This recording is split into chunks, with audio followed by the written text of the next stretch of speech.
굉장히 많은 분들이 들어오셨네요. 아, 정동님 오랜만이에요. 저희 안녕하세요, 다니엘이. 잘 지내셨죠? 네, 잘 지냈습니다. 오랜만입니다. 네. 지호님도 오랜만입니다. 지호님 얼굴도 보이네요. 서로 제가, 아시는 분들이 꽤 있을 것 같아요. 네네네. 반가운 얼굴들이 되게 많아서, 오늘 신나게 잘 진행할 수 있을 것 같습니다.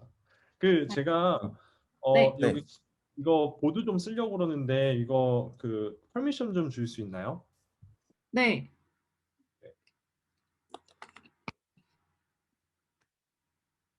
휘주님 그 이름 변경해서 휘주님 이름으로 한번 변경만 좀 부탁드릴게요. 얼굴 더 켜주세요.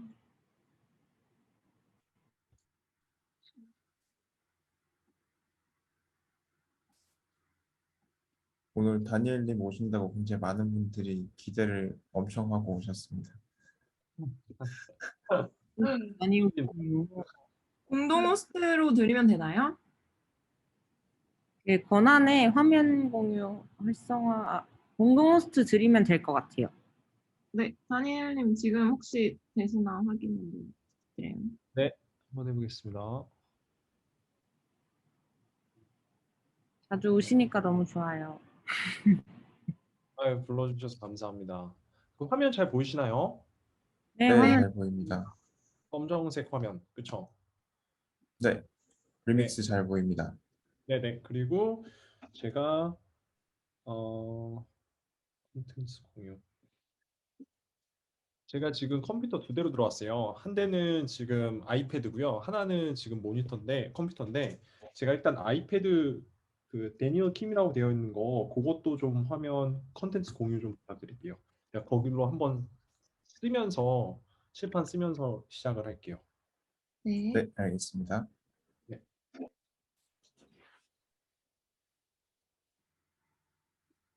네, 지금 되셨을 거예요.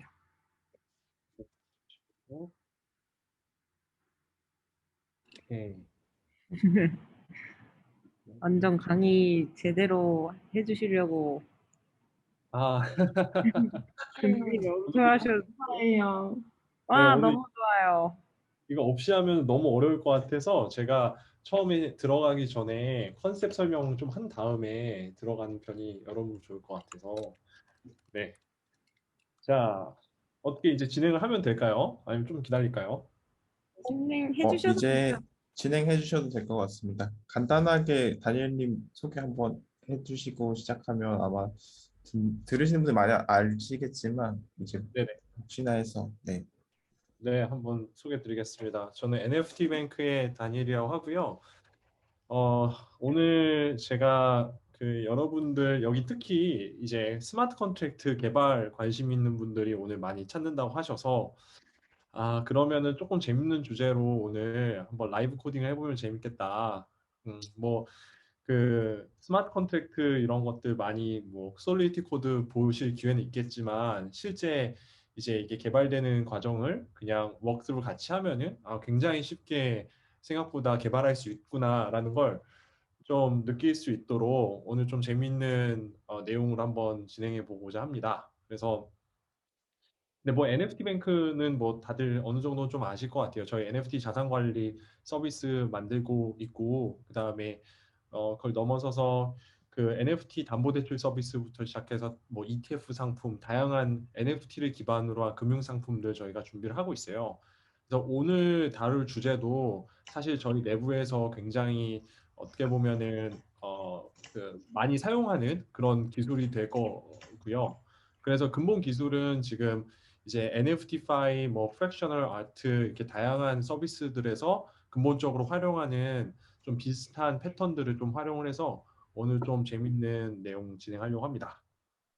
그래서 이제 시작하면 되겠죠? 설명 제, 설- 네, 제 소개는 한 것 같고 충분히 네. 네 그러면 들어가 보겠습니다. 그래서 오늘 조금 재밌게 가져온 주제는 어,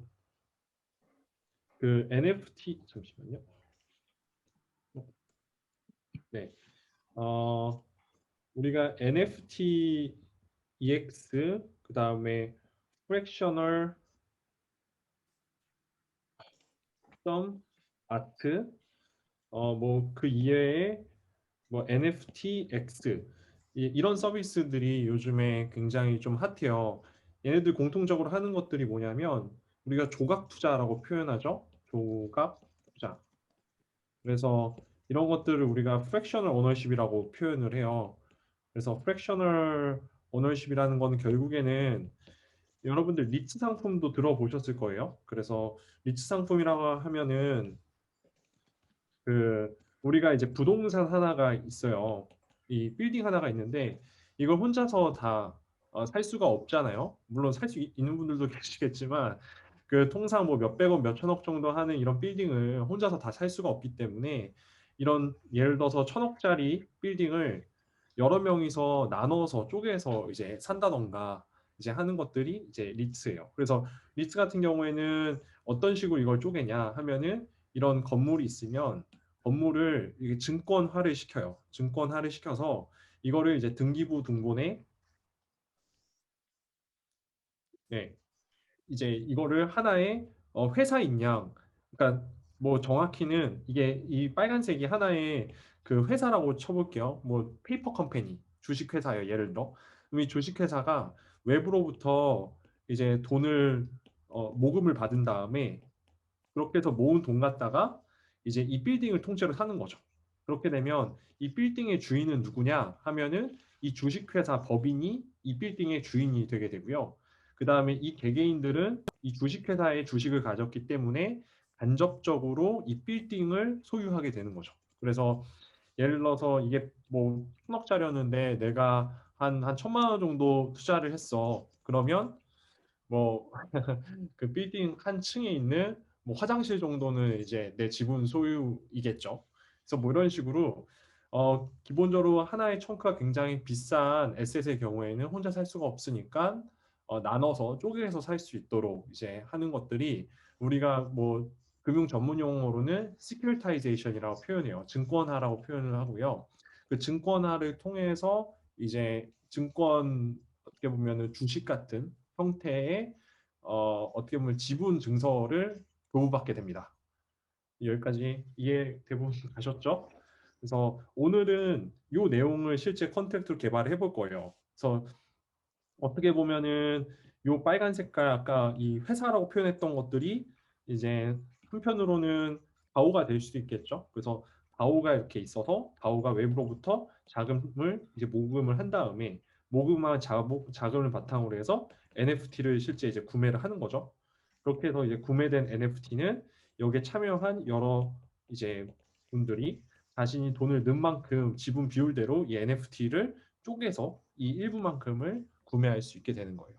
그래서 오늘은 이제 이런 실물 경제에서 실제 자주 행해지는 증권화라는 것들을 실제 스마트 컨트랙트 개발로 좀 쉽고 간단하게 좀 해보려고 하고요.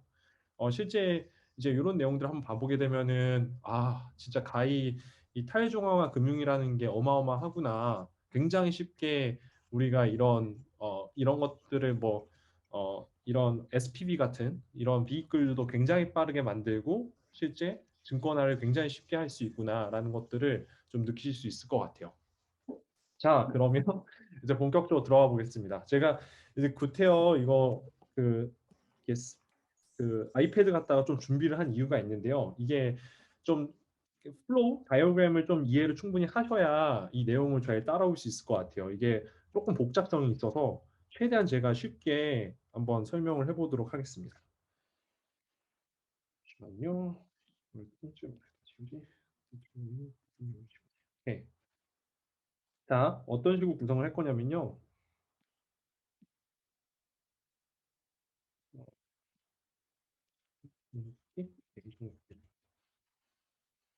자, 어떤 식으로 구성을 할 거냐면 일단은 첫 번째 과제 저희가 일단 NFT를 실제 한번 만들어 볼 거고요.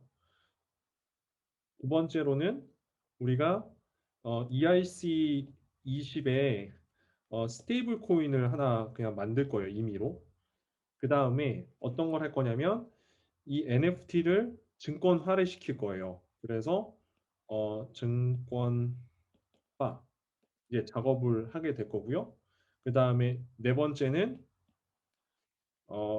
그 이 증권화된 어떻게 보면 이 금융 상품에 이제 실제 이제 투자를 이제 하고 그 다음에 그거에 대한 쉐어를 실제 이제 받는 이런 작업을 할 거예요. 그래서 어떤 예를 들어서 다니엘이라는 사람이 있어요. 이 다니엘이라는 사람은 NFT를 갖고 있어요. 예를 들어 크립토 펑크라고 쳐봅시다. 크립토 펑크라는 NFT가 하나가 있어요. 그러면 이거를 증권화를 시킬 건데 어떤 우리가 이제 어, 프랙셔널이라고 표현을 할게요. 프랙셔널이라는 스마트 컨트랙트에다가 이 NFT를 집어 넣을 거예요. 집어 넣게 되고 그 다음에 이거를 이제 총 발행량 그러니까 이게 증권화가 되면 요게 이렇게 들어가잖아요. 그러면 크립토 펑크가 실제로는 이제 이 스마트 컨트랙트 안에 들어가게 됩니다. 이걸 집어 넣는 거예요. 여기다 일부러 여기다 쑤셔 넣는 거예요. 이해 가셨죠? 그러면 이제 이 스마트 컨트랙트 안에 이제 제 크립토 펑크가 들어가게 되고요. 그 다음에 이제 여기에 그 이 쉐어는 몇 개를 해도 상관없어요. 우리가 보통 지분이라고 그러면은 결국에는 퍼센테이지로 따지게 되잖아요. 그래서 총 발행량 대비 내가 갖고 있는 주식의 수 이게 내 지분율이라는 걸 말하는 거잖아요. 그래서 이 기본적으로 fractional sol이라는 이 solidity 파일은 이 자체가 ERC20 컨트랙트예요. ERC20 컨트랙트로 이걸 감싼 거예요. 감싼 이유는 이 NFT 같은 경우에는 ERC721이라는 프로토콜을 따르고 그다음에 이걸 감싼 증권화 시키는 이 컨트랙트는 이 자체가 하나의 코인이라고 보시면 이해가 쉬우실 거예요. 그래서 요거 크립토펑크를 여기다 락인 시킨다. 첫 번째 락인 시킨 다음에 이 증권을 발행을 한다. 그렇게 되면 예를 들어서 존이라는 사람이 와서 여기에다가 좀 이따가 다이를 하나 만들 건데 스테이블 코인을 만들 건데 스테이블 코인을 여기에 일정 금액만큼을 집어넣게 되면 결국에는 이 증권화된 어떻게 보면 지분 증서를 이제 대신 받게 됩니다. 쉐어를. 이해 가셨죠? 다니엘이 처음에 이 크립토 펑크를 여기다 넣을 때 요거에 총 그 쉐어의 값을 또 정해서 넣을 거예요. 어, 이때 이때 NFT 뱅크의 밸류에이션 모델이 필요하게 되겠죠. 크립토 펑크가 결국에는 얼마짜리인지 알아야 요거를 만 개로 쪼개든 10만 개로 쪼개든 그 초기에 그 초기 값을 설정할 수 있다 보니까는 뭐 이럴 때 밸류에이션 모델이 굉장히 중요하게 필요합니다. 근데 오늘은 그 부분까지는 안 할 거고 일단은 그냥 대략적으로 크립토 펑크가 예를 들어서 한 1억 정도를 했었을 때 한 주당 이제 1원씩 주식을 1억 개 발행한다. 뭐 이런 식으로 개념적으로 보면 될 것 같아요. 그 다음에 이 존이라는 사람은 1원을 넣으면 1쉐어를 받아가게 되는 거고 그럼 그 1쉐어는 1억 분의 1이라고 보시면 될 것 같습니다. 오케이. 여기까지 쭉 배우에 대해서 설명을 했는데 혹시 이해 안 가신 분 있으면 질문 주세요. 지금 답변 드리고 시작할게요. 네. 네, 혹시 질문 있으신 분 있으실까요? 네, 아직까지는 괜찮은 것 같아요. 오케이. 좋습니다. 네. 그러면 다이에 대해서 조금 더 설명해 달라고 말씀을 하셨는데요. 다이는 우리가 스테이블 코인이라고 해서 1달러가 1다이랑 패깅이 되어 있어요. 그래서 이 값이 달러랑 같이 움직인다라고 보시면 돼요. 네, 그래서 스테이블 코인에는 뭐 USDT부터 시작해서 다양한 코인들이 존재를 하고요.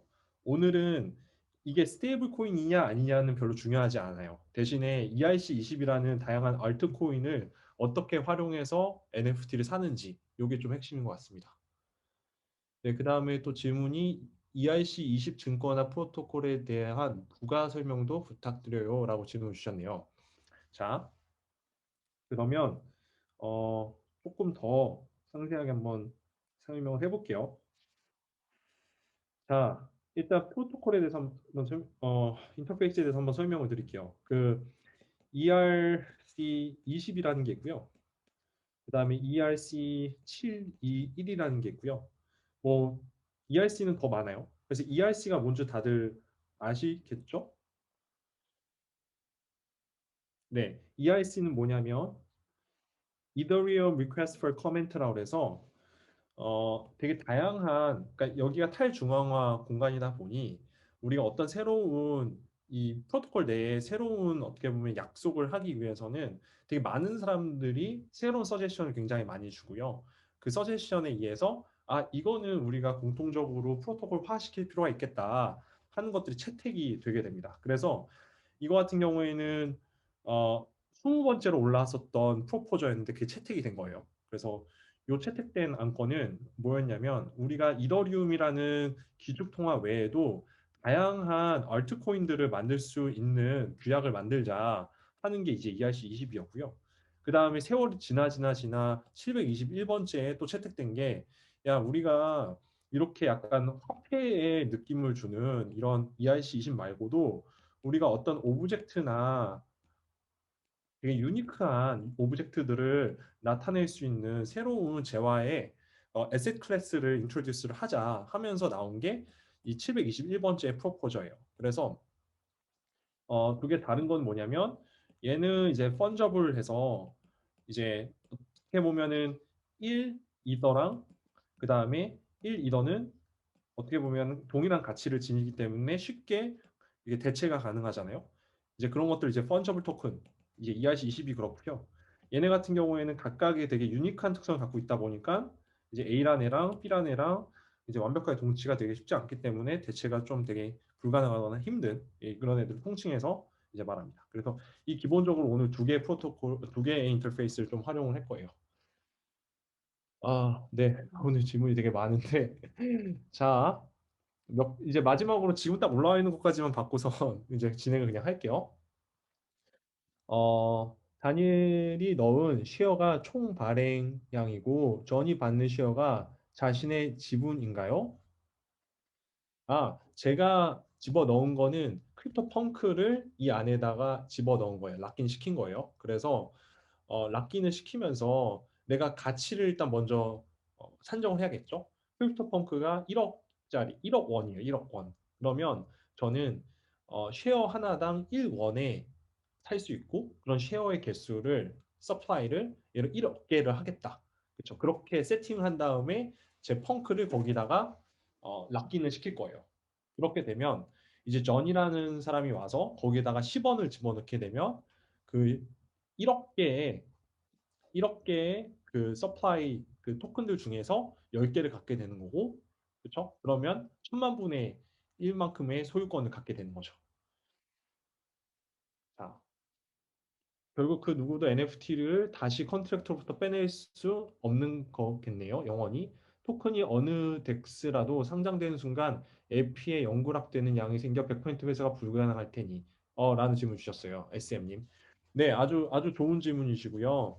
그래서 우리가 이거는 만들기 나름이에요. 실제 여러분들 그 뭐 계약이나 그러니까 뭐 우리 다양한 뭐 그 예를 들어서 그 주식을 발행을 해보거나 하셨다면 어떤 주식회사에 주식을 발행을 해봤다 하신다면 기본적으로 이런 조항들 때문에 이런 것들 때문에 일정 조항들이 있어요. 예를 들어서 뭐 태그 얼롱이나 뭐 이런 그 권이 그 이런 뭔가 어떤 라이트 같은 것도 그 클로저에 넣게 되거든요. 그게 무슨 말이냐면 이 지분을 많이 가진 사람이 이거를 다 팔고선 이거 다시 NFT를 받아오고 싶어 하게 되면 예를 들어서 아주 소액 주주가 버팅기잖아요. 그렇게 되면 그 NFT를 반환을 받을 수가 없기 때문에 강제 조항으로 이제 지분율이 얼마만큼 있는 사람이 이 NFT를 만약에 이제 그 쉐어를 전부 다 다시 집어넣고 NFT를 가져오겠다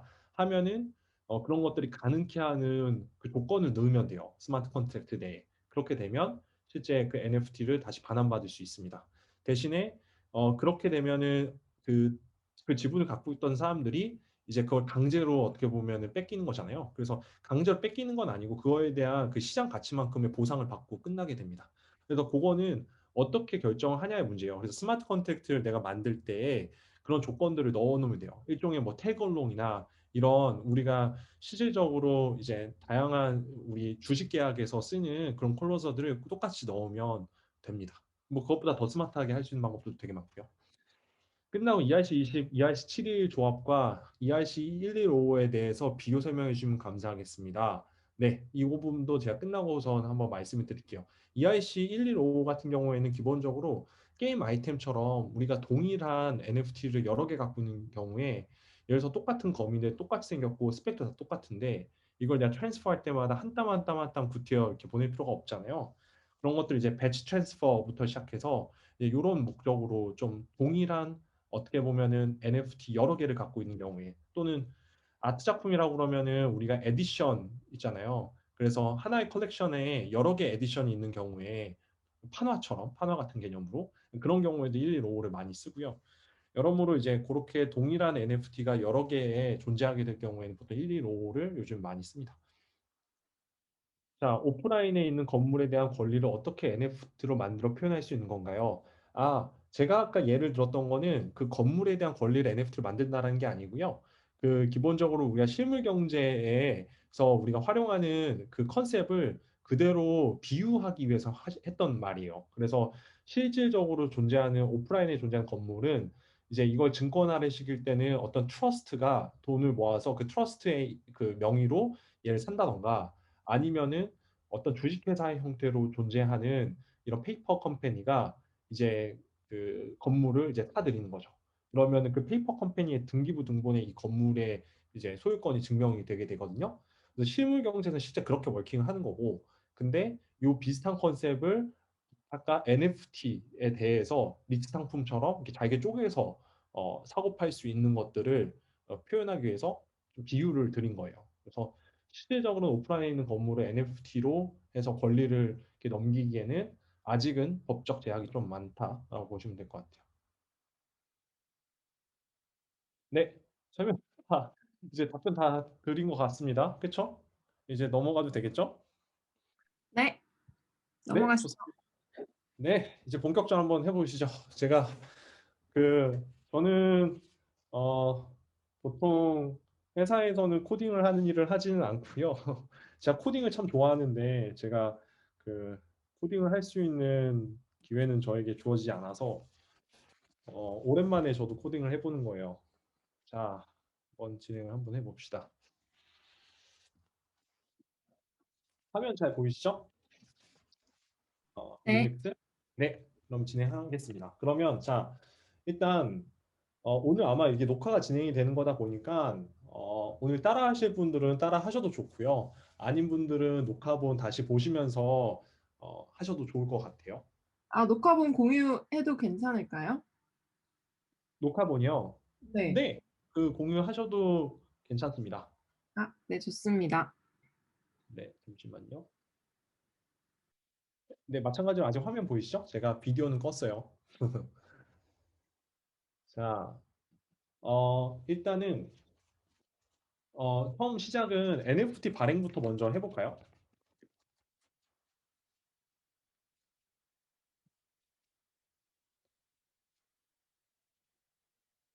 자, 그러면 NFT부터 하나 만들어 볼게요. 왜냐하면 NFT랑 뭐 코인이 있어줘야 그 알트코인들이 있어줘야 오늘 하려는 게 이제 좀 연달아 진행이 될 수 있을 것 같아서 자, NFT라고 해서 한번 스크립트를 만들어 봅시다. 어,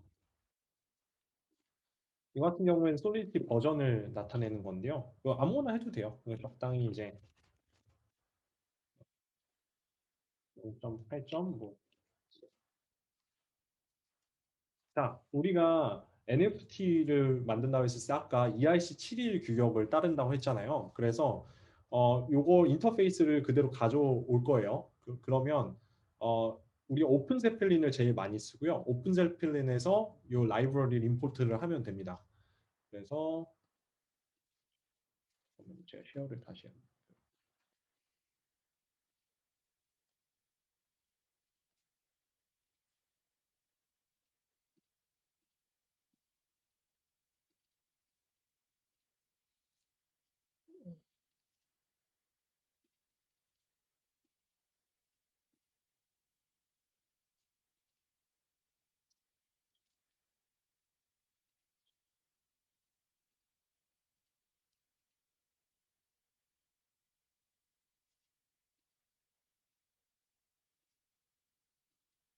허락.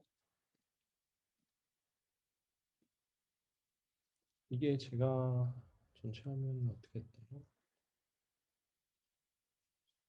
죄송합니다. 뭔가 잘못했는데.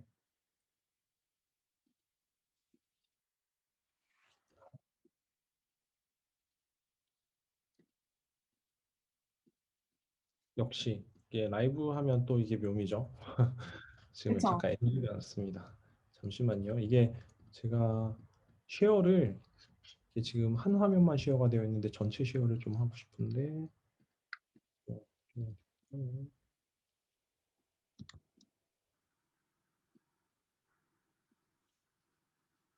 그 혹시 제가 여기서 이렇게 치면은 화면 전환 되나요? 아니면 아직도 리믹스 보이나요? 지금 구글로 보여요. 오케이, 구글 보여요? 오케이, 잘 됐다. 자, 그러면 이거 다시 리믹스로 보이죠? 네. 오케이, 좋습니다. 자, 우리가 ERC721을 따다가 써야 되기 때문에 이거는 오픈제펠린에서 이제 오픈제펠린 ERC721이라고 치시면 이렇게 그 ERC721 솔리디티 코드가 있어요. 이게 기본적으로 이걸 다 가져다 쓰거든요. 보통. 그러면 이 링크를 이제 임포트를 해오시면 이렇게 됩니다. 그런 다음에 컨트랙트, NFT, 그다음에 이제 요 라이브러리의 상속을 받아요. 그래서 is ERC721 하게 되면 여기에 있는 ERC721 내용들을 그대로 상속을 받아서 옵니다. 혹시 그다음에 코드 조금만 키워주실 수 있으실까요? 코드요. 감사합니다. 보시죠. 네. 화면이 길어가지고. 네. 아, 네, 네, 네. 오케이. 그다음에 처음에 이 스마트 컨트랙트가 시작하자마자 바로 처음에 불리는 컨스트럭터를 잡아줄게요. 그래서 여기다가는 우리 NFT의 이름, 네, 이름을 받아줄 거고요. 그 다음에 심볼이 또 있어야겠죠? 심볼. 네. 그 다음에 우리가 아까 ERC7에 상속받았으니까 여기서 얘를 인스턴시에이션을 시켜줄게요. 그래서 심볼. 하게 되면 이게 어떤 게 되는 거냐면 기본적으로 이게 NFT 이 스마트 컨트랙트가 불리면 이 컨스트럭터부터 먼저 불리게 되고요. 여기서 네임이랑 심볼을 넣게 되면 이제 ERC721이라는 요 라이브러리 임포트 했잖아요. 그래서 요 놈에 이제 자동으로 이렇게 딱 들어가지게 됩니다. 그래서 그 형식으로 NFT가 그냥 만들어진다고 보면 되고요. 끝! 이렇게 하면 NFT 만들어지는 거예요. 쉽죠? 그 다음에 우리가 만들자마자 만든 다음에 우리가 바로 예를 들어서 민트 그 다음에 예를 들어서 제 애드레스 메시지다 셀러라고 그러면 이거를 처음에 이제 호출한 사람 이걸 호출한 사람의 그 지갑 주소가 자동으로 여기 들어와진다고 보시면 돼요. 여기다가 뭐 얼마너치를 이제 받을지 이렇게 딱 정해주게 되면 이 NFT가 생성되자마자 이 특정 NFT 넘버 1이라는 애가 저한테 바로 민트가 되게도 할 수가 있어요. 근데 이렇게 하면은 숫자들을 이 파라미터 값을 바꿔줄 수가 없으니까 그냥 이렇게 하지 말고 요거를 따로 제가 민트라고 해서 펑션 하나 만들게요. 그럼 얘는 뭘 하는 거냐 하면 어떤 애드레스한테 어떤 토큰 아이디를 민트를 해줘라. 이런 뜻이에요. 그래서 그러면 이게 저뿐만 아니라 누구든지 이 애드레스를 넣게 되면은 똑같이 민트가 되겠죠. 토큰 아이디. 네, 이렇게 만들게 되면 자, ERC721이 만들어진 거고요. 만들어진 ERC721 이 NFT에 대해서 제가 민트라는 펑션을 호출해 주면서 제 지갑 주소를 넣어주게 되고 그 다음에 토큰 1, 뭐 2, 3 이렇게 유니크한 토큰 아이디 값을 넣어주게 되면 그 해당 토큰이 이제 저에게로 이제 와질 겁니다. 자, 그럼 한번 돌려볼까요? 컴파일하고 그다음에 이거는 인젝티드 웹3로 해주세요. 그러면 기본적으로 제가 갖고 있는 이더리움이거든요. 이들 링비에 지금 링비 네트워크에 있는 실제 이제 링비 네, 테스트넷입니다. 그래서 여기서 우리가 만든 요 놈을 디플로이를 시켜주되 이름과 심볼을 넣어야 되겠죠? 우리 힙섭이니까 힙이라고 할까요? 힙 하고 디플로이 버튼 누르면 메타마스크 뜨는 거 보이시죠? 그래서 메타마스크가 이렇게 떠서 새로운 컨트랙트를 디플로이 하겠습니까? 라고 하면 이제 디플로이 오케이 하게 되면 이제 트랜잭션이 들어가지고 그다음에 이게 완료가 되면 deployed contracts 여기에 나오게 될 거예요. 그래서 조금만 기다릴게요. 금방 나왔네요. 그러면 지금 NFT 라고 해서 우리가 아까 발행한 그럼 한번 들어가 볼까요? 이거를 이 주소를 카피한 다음에 링크 이 리더 스캔 들어가게 되면 테스트넷이죠. 이 스마트 컨트랙트 방금 디플로이가 된 스마트 컨트랙트 여기다 넣게 되면 나와야 되는데 지금 이게 속도가 좀 느려요. 그러니까 이게 테스트넷 같은 경우에는 그냥 데이터베이스로 관리가 되는데 이게 생각보다 좀 느려서 좀 기다리시면 기다리면 나올 것 같고 제 지갑에다가 몇 개 테스트 해봤는데 임포트 한 다음에 이 주소를 넣으면 이런 식으로 힙이라고 나올 거예요. 그렇죠? 그래서 이렇게 하면은 지금 이 토큰이라는 걸 제가 일단 등록을 할게요. 그 다음에 제가 토큰 하나를 여기다 받아보겠습니다. 그러면 아까 우리가 민트 펑션을 만들었으니까 민트를 하면 되겠죠? 해볼게요. 여기서 제 스마트 컨트랙트 주소를 제 이더리움 주소를 넣고 저희가 NFT 1번을 발행을 해볼게요. 민트 하면 우리 여러분들 활이 받은 다음에 그 와일리스트 받은 다음에 민팅 하셨잖아요. 그거 똑같은 메커니즘이에요. 그래서 이제 본인 주소 넣은 다음에 본인한테 와일리스팅 된 자기 주소 넣고 그 다음에 민팅 버튼 누르면 가스비 내면서 NFT 사잖아요. 똑같아요. 컨셉처럼. 그래서 대신에 다른 거는 뭐냐면 돈을 넣으면서 받아가느냐 아니면 지금처럼 공짜로 그냥 빈팅을 하느냐 뭐 이것만 차이가 있고요. 컨셉츄얼리는 실제 와인리스트로 해서 NFT 사는 거 다 똑같이 작동한다 보시면 될 것 같아요. 자, 지금 방금 민팅 하나 받았고요. 그렇게 되면 여기 1이 생겼죠? NFT 1. 네. 그다음에 하나 더 해볼까요? 홍기로. 뭐 2. 2도 한번 해볼게요. 두 개를 한번 해보겠습니다. 그러면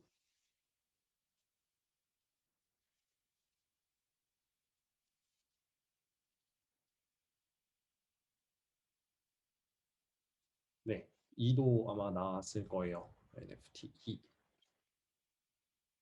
네, 그래서 지금 두 개의 NFT를 제가 지금 갖고 있죠. 실제로 이 주소로 해서 이더스캔에 들어가면 이제 제가 이렇게 하나 토큰 아이디 1을 아까 받은 게 보이실 거고요. 조금 더 지나면 토큰 아이디 2도 받은 게 아마 나올 거예요. 이게 DB가 좀 느리더라고요. 그래서 이렇게 지금 실제 제가 NFT를 만들고 지금 민팅까지 한번 해봤어요. 여기까지 다 이해 가셨죠?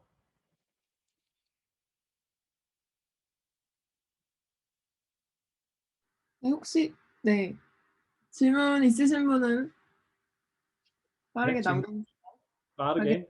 네. 그 기다리는 사이에 토큰 아이디 2가 와줬습니다. 또 네, 이런 식으로 지금 제가 토큰 NFT 두 개를 지금 민팅을 했어요. 자, 이제 또 진행을 이어서 하겠습니다. 네. 네. 자, 그러면 이번에는 NFT는 발행해봤고 우리가 토큰 한번 또 코인을 한번 발행을 해볼게요. 그래서 똑같아요, 메커니즘은. 그러니까 여기서 토큰 다음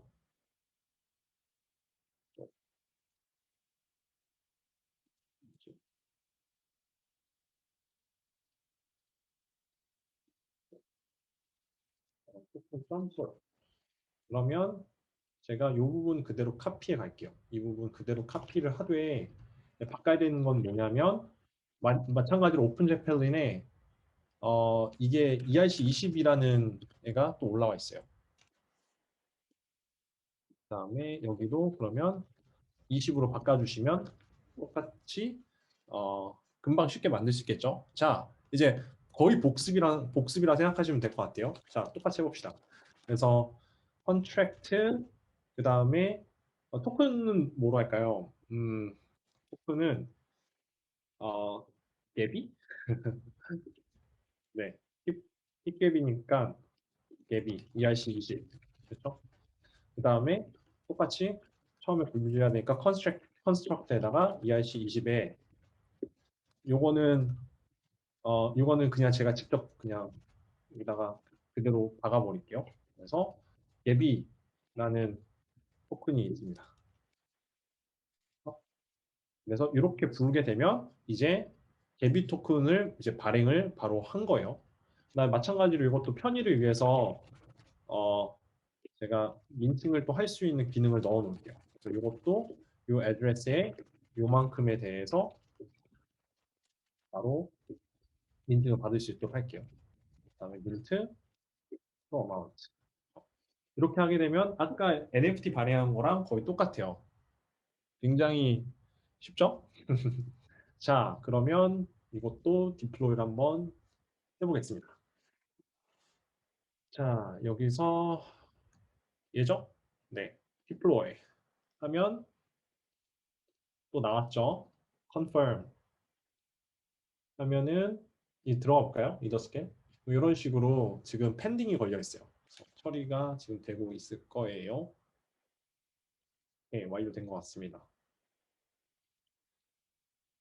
그러면 제 거에 이렇게 들어가 보면 제가 여기에 스마트 컨트랙트 배포에 대한 부분이 컨트랙트 크리에이션 아까 이거 NFT에 대한 거고 그 다음에 이 위에 두 개는 아까 제가 NFT 1이랑 NFT 2 넘긴 거고 그 다음에 여기 하나 더 나오겠죠? 좀 이따가 이게 되게 느려요. 테스트넷이 이상하게 이렇게 테스트넷에는 이더 스캔이 느려요. 자 어쨌든 다시 돌아와서 자 이제는 제가 토큰 발행했으니까 제가 토큰을 저 자신한테 민팅을 해볼게요. 여러분들 주소 알려주시면 제가 물론 테스넷 코인이긴 하지만 제가 개비 코인 몇 개 보내드리겠습니다. 자 일단 제 자신한테 한 100개 정도만 보내볼게요. 자 100개. 근데 이거는 10에 18승이니까 18개를 공을 더 붙여줘야 돼요.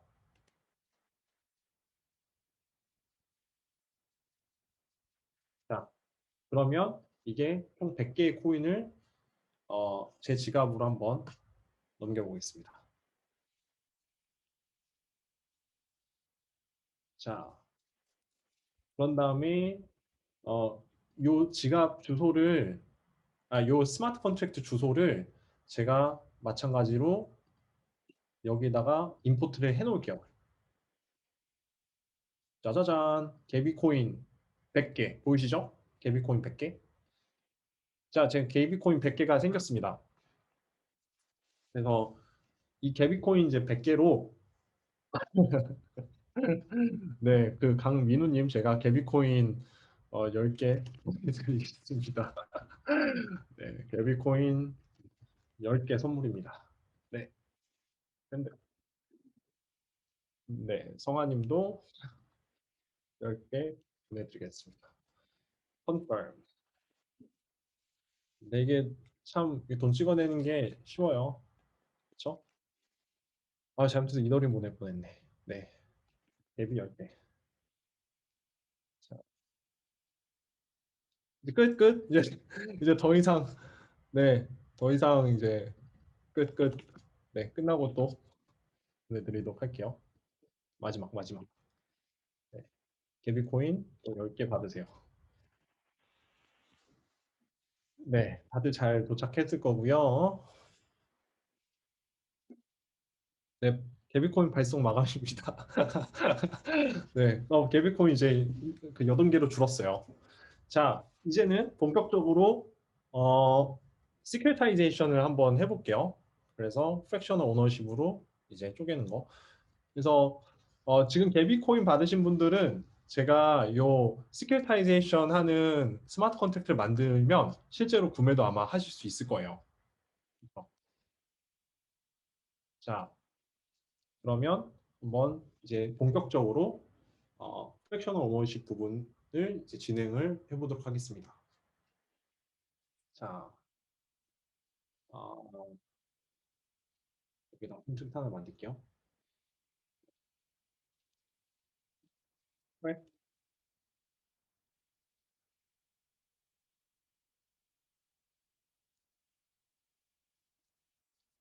프랙셔널 점 소리 똑같이 만들겠습니다. 자, 제가 아까 앞에서 말씀드렸던 것처럼 그 컨트랙트는 뭘 하는 컨트랙트냐 하면은 얘가 이제 증권화를 시켜주는 애요. 증권화를 시킨다라는 거는 어떤 NFT를 받고 이제 그거를 어떻게 보면 잘게 쪼개서 우리가 펀저블한 토큰의 형태로 이제 받아갈 수 있도록 만드는 겁니다. 그래서 요거 자체도 ERC20이라고 표현을 했었어요. 아까. 그렇죠? 그러면 아까 ERC20 만들었던 거 그대로 코드를 가져올게요. 그래서 그대로 가져오고 그 다음에 이제 한번 만들어 보겠습니다. 컨트랙트 프랙셔널 그다음에 is ERC20 아까 ERC20으로 제가 만든다고 했으니까요. 그 혹시 제가 이 부분까지 진행하면서 그 지금까지 쭉 진행해왔던 거 이해 혹시 안 가시는 분 마지막으로 있으면 말씀해 주세요. 왜냐하면 이제 지금부터는 좀 이제 걷잡을 수 없이 좀 복잡해질 수도 있어서 네 지금 말씀해 주시면 돼요. 네 추가 질문 주시죠.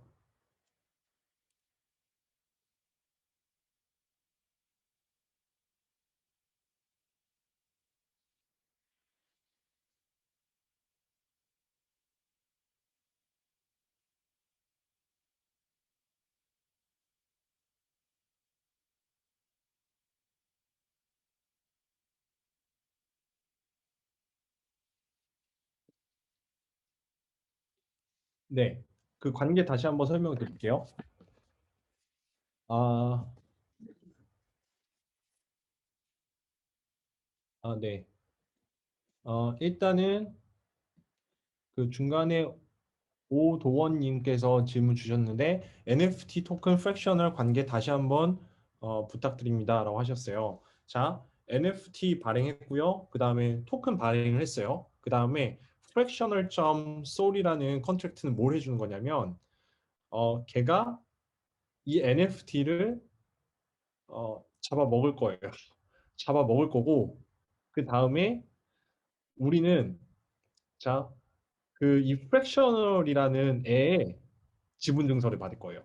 그 지분 증서를 살 거예요. 그렇게 되면은 이 프랙셔널이라는 애가 한 마리 고래라고 생각해 봅시다. 그 고래가 NFT를 집어삼켰어요. 그 다음에 우리는 그 고래를 가짐으로써 자연스럽게 그 NFT를 갖는다라고 그 개념상 이해를 하시면 좋을 것 같아요. 그 다음에 그 프랙셔널의 그 이 오너십을 구매하는 데 있어서 이 알트코인을 한번 활용해 볼 거예요. 그래서 굳이 이 알트코인을 이번에 갭이라는 코인을 만든 이유는 요 프랙셔널의 그 프랙셔널이라는 이 컨트랙트에 지분을 받기 위한 반대 급부로서 이제 이 갭비코인을 이용할 겁니다.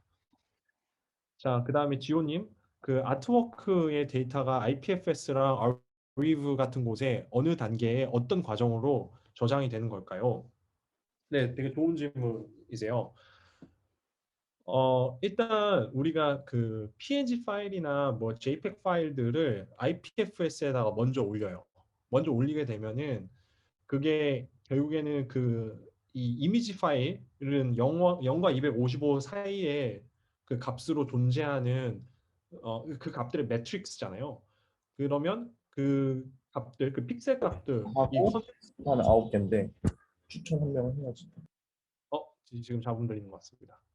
네, 그래서 네, 그 값을 그 IPFS 이미지로 올리게 되면은 그 컨텐츠에 기반해서 해시 값이 나오게 됩니다. 그래서 그 해시 값이 그 고유한 그 컨텐츠를 나타내게 되고요. 이제 그 해시 값을 이 NFT에다가 토큰 URI라는 필드가 있어요. 거기다 집어 넣어주게 되면 끝납니다. 그렇게 해서 NFT가 민팅이 되게 되면 그 NFT에 그 얘기 나온 게 그분 보여드릴게요. 자, 어, 화면 보이실지 모르겠는데, 자 여기 봐보시면 어, 토큰 URI 보이시죠 여기에. 그래서 그 아까 말씀드린 그 Arweave나 아니면 IPFS에서 이제 발급받은 그 해시값, 그 컨텐츠에 대한 해시값이랑 그 해시값을 포함한 그 URI를 여기 넣어주게 되는 거예요. 넣어주게 되면은 박제가 돼버리게 됩니다. 그래서 베이스 URI 이 부분이 이제 IPFS 이제 앞단부에 있는 베이스 URI가 될 거고, 그 다음에 이 토큰 아이디는 그거에 대한 스페시픽한 토큰 아이디가 될 거예요. 그럼 이게 합쳐져서 이제 그 컨텐츠를 바라보게 됩니다. 포인터로서. 네, 이해하셨죠?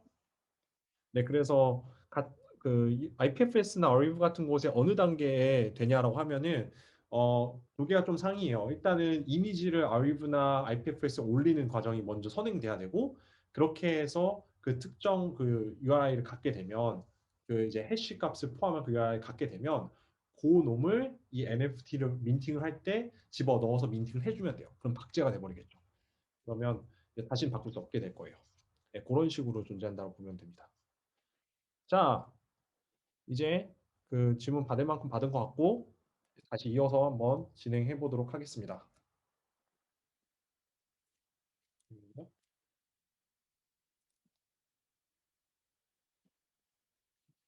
다시 돌아가서 네, 이제 한번 다시 시작을 해보도록 할게요. 자, 어, 여기다가 이 쉐어의 프라이스를 정할게요. 주식이라고 생각하시면 돼요. 한 주당의 가격을 얼마로 할 것이냐라고 보면 한 주당의 가격은 좀 이따가 그 컨스트럭터에서 받을게요. 그 다음에 또 우리가 토탈 서플라이는 얼마로 할 것이냐. 그러면 쉽게 갑시다. 쉽게. 아까 뭐 1억으로 뭐 하자 이랬었는데 그냥 쉐어 프라이스는 한 쉐어당 1달러라고 그냥 해보고요. 그 다음에 서플라이는 그냥 100개라고 해봅시다. 그냥 지분 100%. 네, 그냥 그렇게 간단하게 좀 해봅시다. 그러면 쉐어에 대한 서플라이 총 개수는 좀 이따 정해질 거지만 이거 좀 이따가 100개로 할 거고요. 그 다음에 그 쉐어 프라이스는 1달러로 할게요. 아니면 1개비, 1개비, 1개비라고 할게요. 오케이? 자, 그 다음에 토큰에 대한 NFT 토큰 아이디를 여기다가 드릴게요. 그래서 NFT 토큰 아이디. 이건 뭐냐면 아까 제가 앞에 설명할 때 크립토펑크 하나를 여기다가 집어 넣고선 락인을 시키고 그 다음에 증권을 발행한다고 그랬잖아요.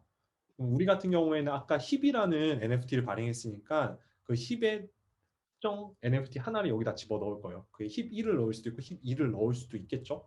어떤 것들을 조각화할 거냐에 따라서 우리가 넣어주는 토큰 아이디가 달라질 거예요. 자, 그 다음에 우리가 좀 이따가 그, 자, ERC IERC7은 뭐냐면 이 ERC7이라는 그의 인터페이스만 가져올 거예요. 그래서 그 다음에 우리가 좀 이따 구매할 때 그 개비코인 갖다가 구매를 할 거잖아요. 그래서 ERC20에 대한 그 인터페이스 똑같이 가져올게요. 그래서 얘 같은 경우도 인터페이스가 있어요.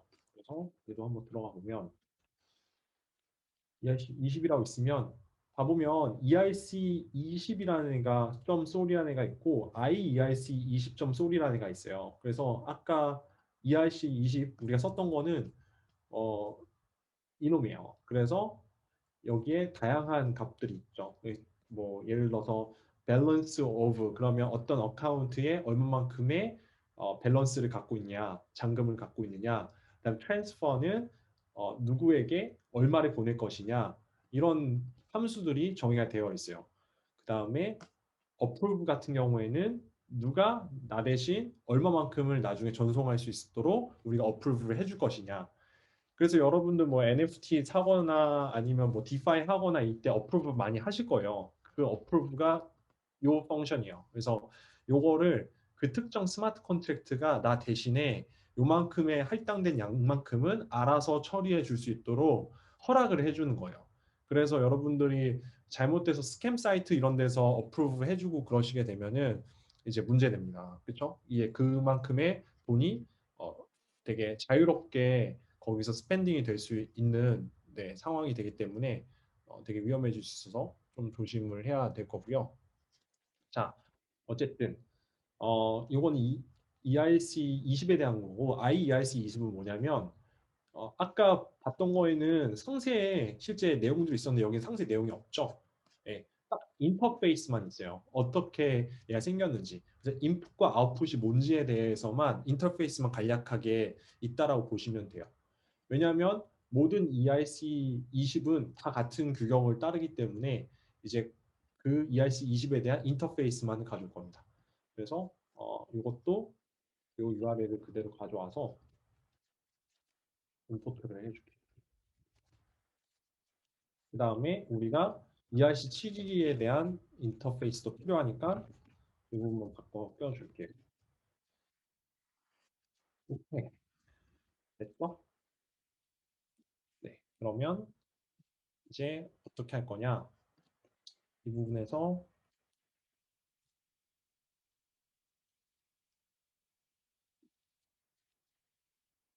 어, 어, 예,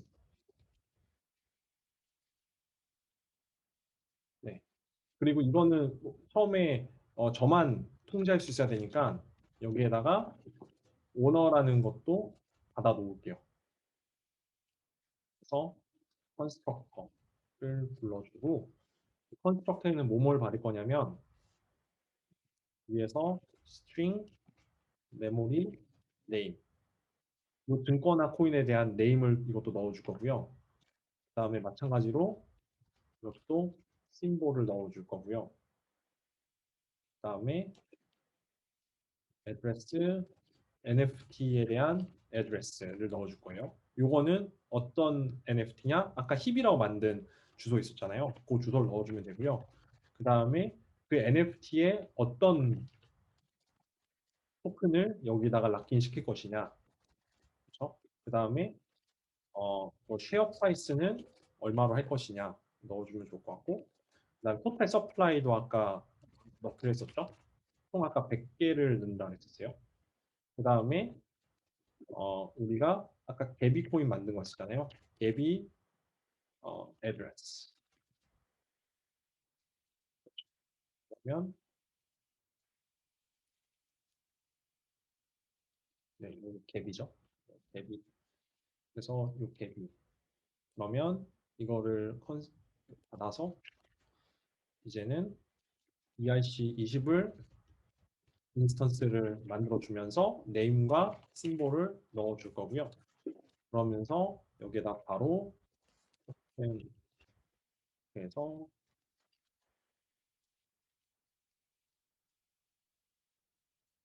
그다음에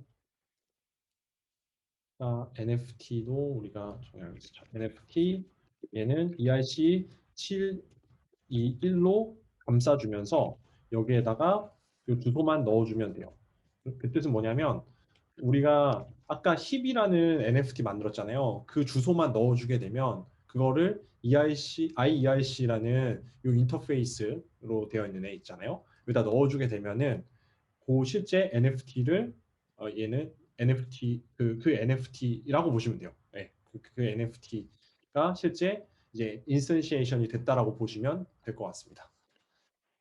자, 그 다음에 우리가 쉐어 프라이스 아까 넣기로 했고 쉐어 프라이스 그 다음에 쉐어에 대한 서플라이도 아까 넣기로 했었죠. 그 다음에 우리가 갭이라는 ERC20 코인을 만들었는데 이것도 IERC20 한 다음에 갭에 대한 애드레스를 넣어주게 되면 요게 갭이 토큰이에요. 이해가셨죠? 그 다음에 오너 같은 경우에는 메시지다 샌더 이거 저 자신이요. 이 스마트 컨트랙트를 호출해서 호출한 그 저 자신 만든 저 자신 예, 요거가 제 오너라고 해서 넣어줬어요. 그래서 오너만 통제할 수 있는 기능들을 좀 이따가 조금 넣어볼게요. 네. 자, 그 다음에 이제는 제가 토큰을 여기다가 아까 힙이라는 토큰 여기다 하나 락인을 시킬 거예요. 락이라고 할까요? 스테이크라고 할까요? 스테이크? 스테이크라고 할게요. 스테이킹에다 칩시다. 스테이크. 그 다음에 external 펑션을 하나 만들되 여기다가는 이 스마트 컨트랙트를 만들었던 저만 통제할 수 있도록 할게요. 그래서 메시지단 센더는 아까 제가 오너라고 해서 넣었었죠. 오너. 그래서 만약에 오너가 아닌 사람이 이걸 건드리면은 go away라고 할게요.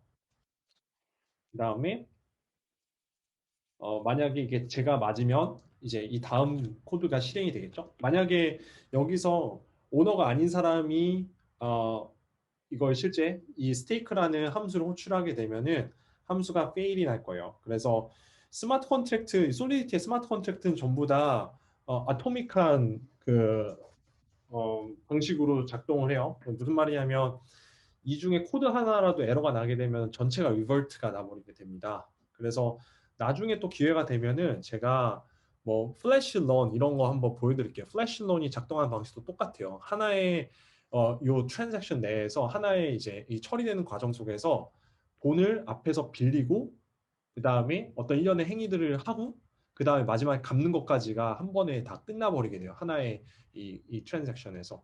그래서 근데 만약 그 중에 하나라도 리버트가 나게 되면은 모든 것들이 전부 다 그냥 없었던 일이 돼버리게 돼요.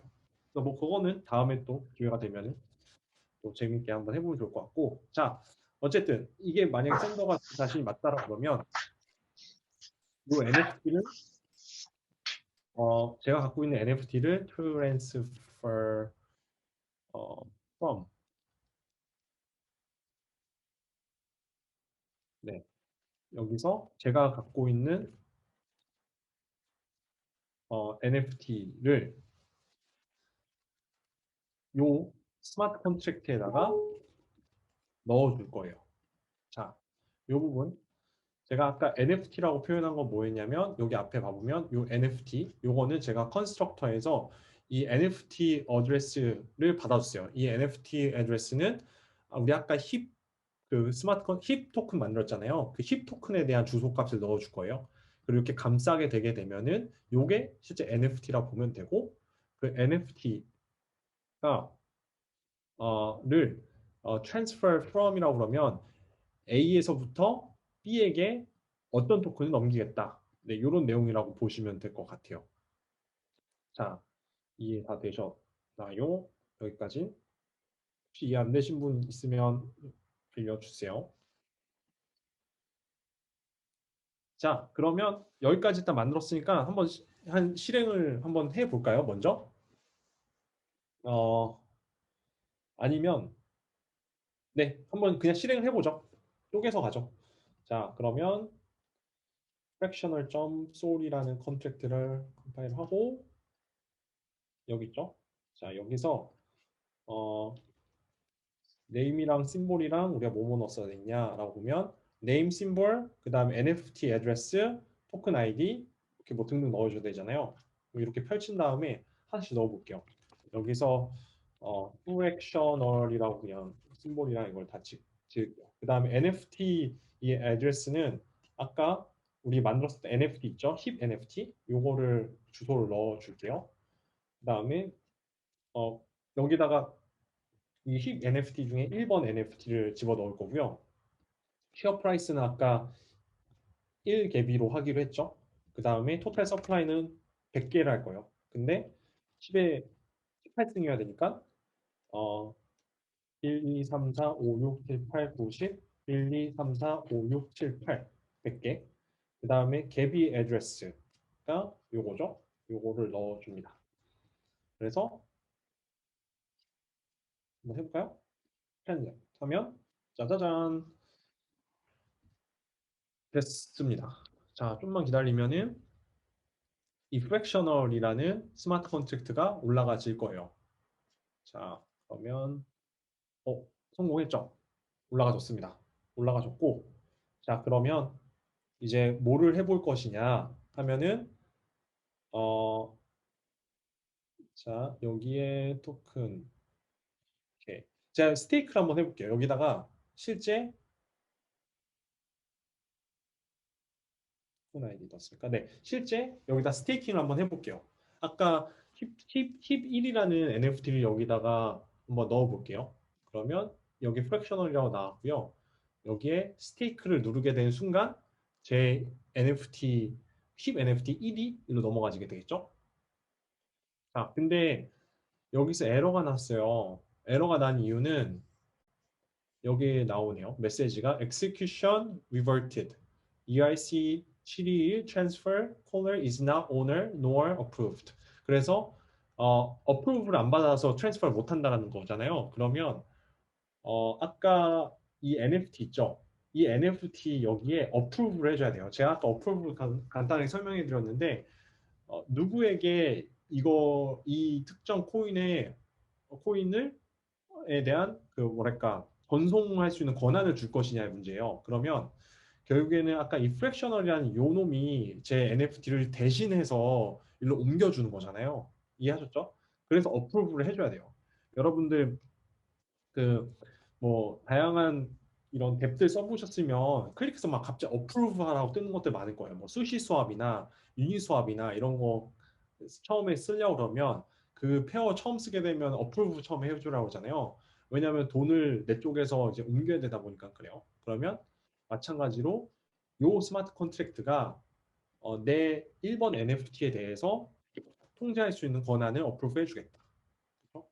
어프로브 해주게 되면 통제 권한을 넘겨줬어요. 그러면 좀만 기다릴게요.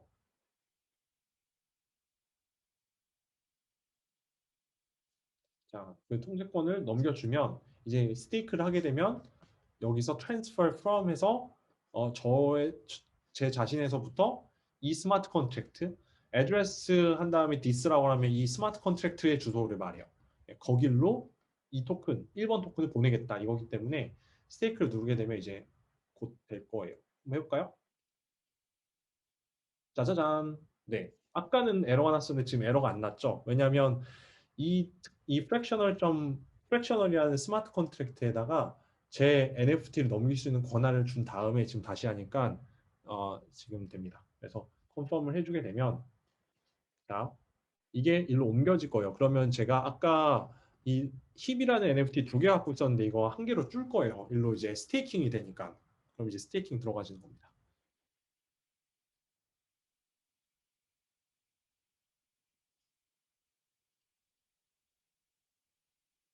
한 개로 바뀌었죠?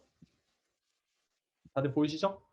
그 아까 두 개 있었는데 두 개의 똑같은 NFT 갖고 있었는데 그 중에 하나를 제가 여기로 스테이킹을 했어요. 이 스마트 컨트랙트에다가. 그렇죠? 그러면 요 스마트 컨트랙트의 실제 주소에 들어가 보면 이것도 아마 DB가 느려갖고 좀 나중에 나올 텐데 좀 이따가 이제 어떤 현상을 볼 수 있냐면 여기에서 ERC721이 이 스마트 컨트랙트 이거 프랙셔널이라는 스마트 컨트랙트인데 여기에 이제 들어와진 걸 보일 거예요. 그 다음에 밸런스가 실제 어떤 특정 NFT 힙이라는 NFT 1이라는 애가 여기에 올라간 거를 좀 이따가 보실 수 있을 거예요. 자, 마침 나왔네요. 봐보면 ERC721 토큰 이 힙이라는 토큰이 이 스마트 컨트랙트로 들어왔어요. 봐보면 여기에 컨트랙트 오버뷰라고 되어 있죠. 이 컨트랙트라는 뜻이고요. 그래서 이 컨트랙트 안에 얘가 들어와진 거예요. 그렇죠? 이해하셨죠? 그러면 이제 제 토큰을 여기다가 락인을 시킨 거예요. 집어 넣은 겁니다.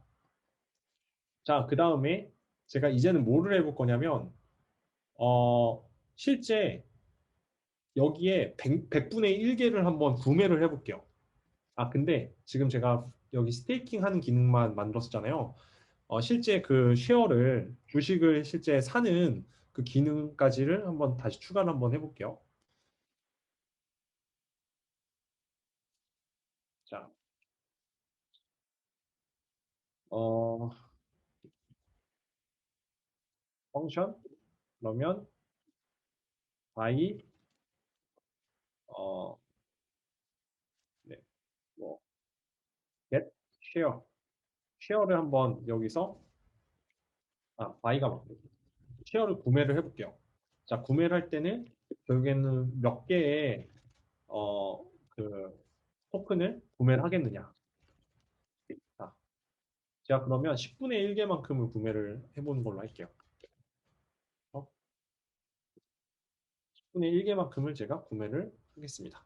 그러면 여기서 우리가 뭐 requirement으로 어떤 거를 체크를 할 거냐면 전체 지금 발행을 한 양과 그 다음에 제가 지금 구매를 하려고 하는 이 어마운트, 쉐어 어마운트가 처음에 제가 지정했던 100개보다 작아야겠죠? 그래서 여기서 쉐어에서 토탈 서플라이라고 하면은 실제 이 프랙셔널이라는 애가 지금까지 돈을 찍어낸 토탈 서플라이를 얘기를 해요. 근데 아직까지 하나도 안 찍어냈을 테니까 당연히 없을 거고 여기에다가 제가 실제 지금 구매하려고 하는 요 금액만큼 요만큼은 최소한 있어야겠죠. 근데 그게 그래서 이게 아까 우리가 처음에 설정했던 서플라이 100개로 설정했었어요. 그것보다 적어야만 이제 문제가 없겠죠. 요거를 먼저 체크를 해주는 게 당연히 맞을 거예요. 근데 만약에 이걸 넘어가게 되면은 오버됐다 이렇게 표현을 할게요. 그 다음에 그러면 제가 총 그 필요한 개비 코인의 개수는 얼마만큼 되냐 그러면은 개비 어마운트는 쉐어 어마운트 제가 살려고 하는 개수 곱하기 이 쉐어의 프라이스 요만큼 요만큼은 제가 적어도 지불을 해야 된다라는 거죠. 그래서 아까 개비 코인에 대해서 이렇게 만들어 놓은 거 있었고 여기서 점 transfer from 이것도 transfer from이죠. 해서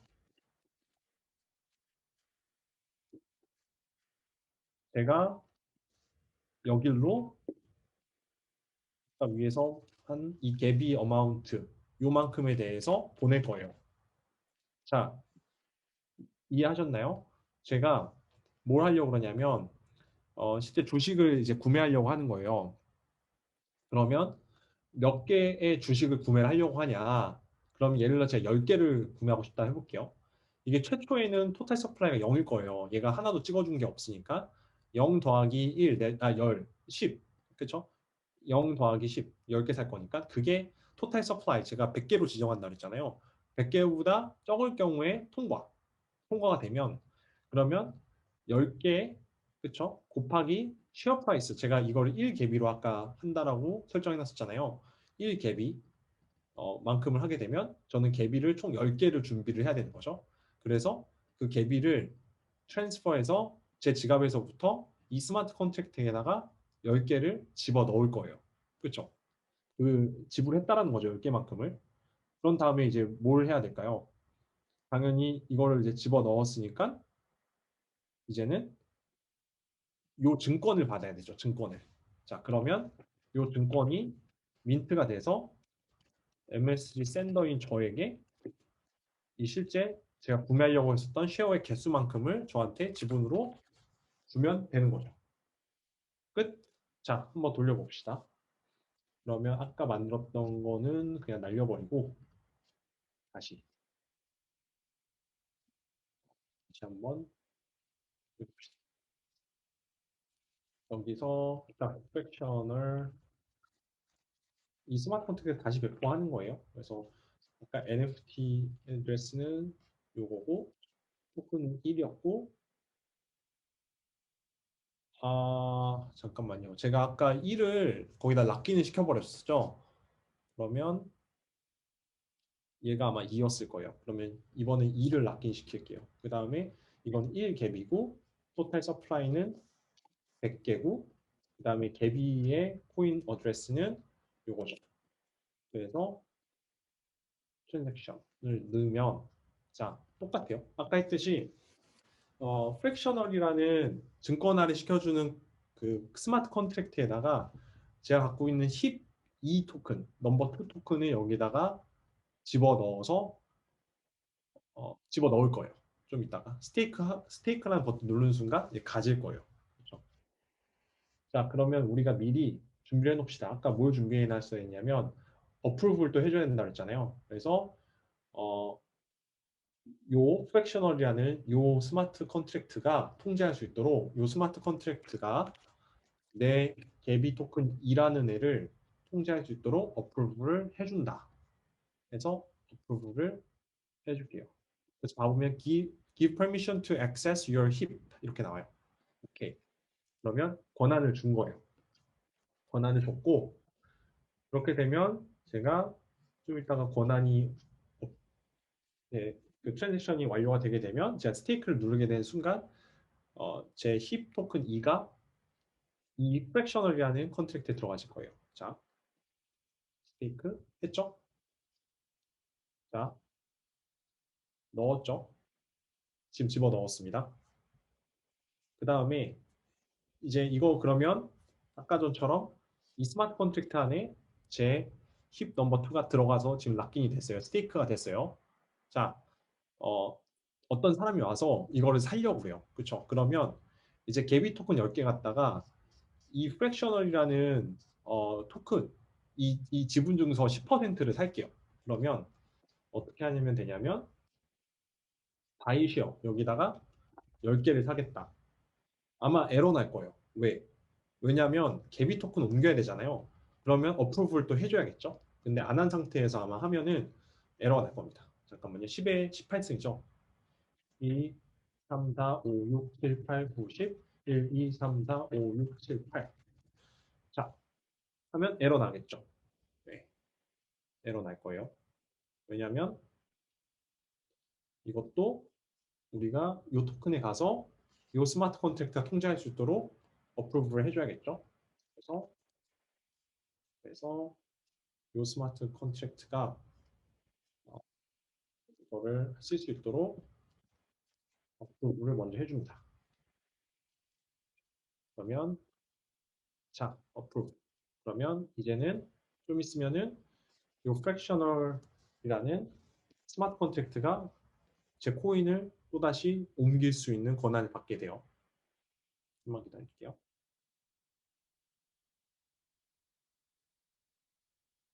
네, 오케이 됐다. 자, 이제 해볼게요. buy share 하게 되면은 over 아하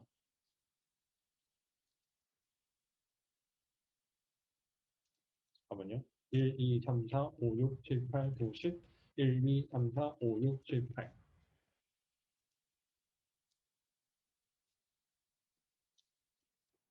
10. 자, 이만큼 사볼게요. 네, 맞습니다. 제가 아까 쉐어 서프라이를 100이라고 넣었어요. 100에 100 곱하기 10에 18승을 했었어야 되는데 100을 하는 바람에 지금 아마 개수가 부족해서 그럴 것 같아요. 자, 그러면 그냥 되는 대로 일단 10이라고 할게요. confirm 해서 하게 되면 자, 이제는 이 토큰이 아마 지분 증서로 저한테 들어와질 겁니다. 한번 봐볼까요? 이 프랙셔널이라는 지분 증서가 들어오게 됩니다. 그래서 봐보시면 아마 이게 제가 아까 숫자 잘못 설정해갖고 굉장히 작은 숫자가 들어오긴 했었을 텐데 어쨌든 이렇게 해서 지금 지분 증서를 얻게 됐어요. 이 프랙셔널에 대해서. 그러면 제가 요만큼의 비율만큼 이 NFT를 소유한다라는 뜻이에요. 자, 여기까지 다 이해 가셨죠? 사실 제가 준비한 거는 여기까지인데 그러면 요거 갖다가 실제 구현된 서비스는 어떤 것들이 있나를 한번 보여드릴게요. fractional.art 자, 여기 서비스에 들어오시면은 이런 NFT 작품 하나를 지금 엄청 쪼개서 팔죠. 이 도치 이미지를 지금 엄청나게 잘게 쪼개가지고 실제 지금 fractions라고 보시면 fractions가 엄청나게 많죠. 예, 이거 다 이렇게 만든 거예요. 그래서 실제 요 NFT 하나를 스마트 컨택트에다가 아까 스테이크한 것처럼 락인을 시킨 거고요. 락인을 시키면서 증권화 그러니까 토큰 이 도그라는 토큰을 이만큼 발행을 한 거예요. 그래서 그렇게 한 다음에 이거 같은 경우에는 그 우리 그 유니스왑처럼 그 AMM으로 되어 있는 스왑 시스템이죠. 그래서 여기서 이제 그 페어 시스템에 의해서 그 구매를 할 수 있도록 되어 있는 거예요. 그래서 실제로 그냥 똑같은 거라 보시면 되고요. 그다음에 NFTX라고 있어요. 그래서 여기서 마찬가지로 프랙셔널로 쪼개져 있는 NFT를 사고 팔 수 있도록 되어 있습니다. 그래서 이런 작품들도 가보면 쪼개서 사고 팔 수 있도록 다 되어 있어요. 자, 질문 주셨네요. 이런 서비스는 어디서 수익을 가져가는 것인가요? 유저가 증권을 구매할 때 커미션을 가져가나요? 네, 좋은 질문입니다. 그 일단은 저 같은 경우에 제가 요 실제 NFT 하나를 락인 시켰잖아요. 그러면 제가 여기서 또 뭘 만들 수 있을까 하면은 여기서 예를 들어서 어, get 음, get proceeds라고 할게요. 투자금을 그냥 다 받아오기라는 기능을 예를 들어 만들게요. 그러면 이런 게 가능한 거죠. 예를 들어서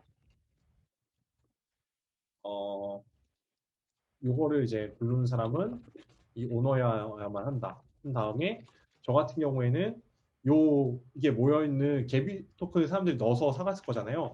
요 개비 코인을 transfer from 어, 여기 스마트 컨트랙트 여기서부터 나에게 전부 다 줘. 이런 게 가능하죠. 전부 다 줘. 그렇죠.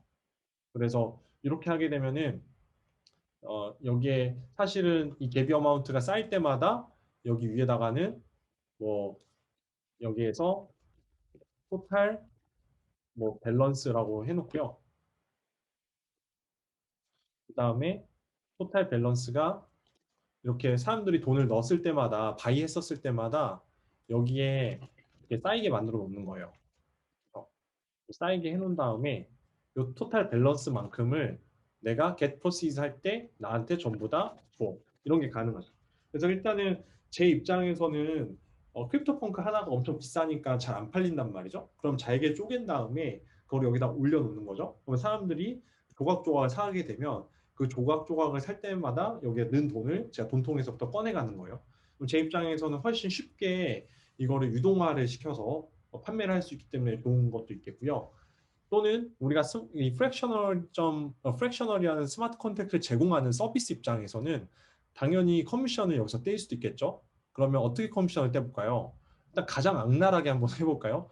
일단 요거를 디플로이 할 때 우리가 커미션을 한번 받을 수도 있고요. 그 다음에 실제 어떤 누군가가 바이 쉐어를 할 때마다 여기에서 일부를 우리가 커미션으로 떼갈 수도 있겠죠. 그래서 실제 요만큼의 어마운트를 사고 싶다 했었을 때 요 어마운트에 해당하는 뭐 2%만큼을 이걸 실제 만든 창작자한테 돌아오게 한다던가 아니면은 이 스마트 컨트랙트에 그걸 쌓이겠다가 한꺼번에 get proceeds 할 때 다 받을 수도 있겠죠. 그렇게도 그 유료화를 할 수 있을 것 같아요. 네. 자, 또 질문이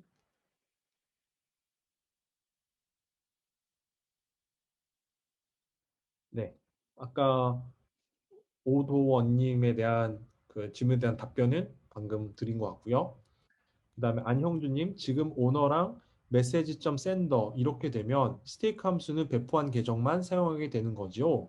네, 맞습니다. 그래서 제가 배포한 저만 스테이크를 할 수 있도록 지금 그 조건부를 걸어 놓은 거예요. 그 리스트릭션을 준 거고요.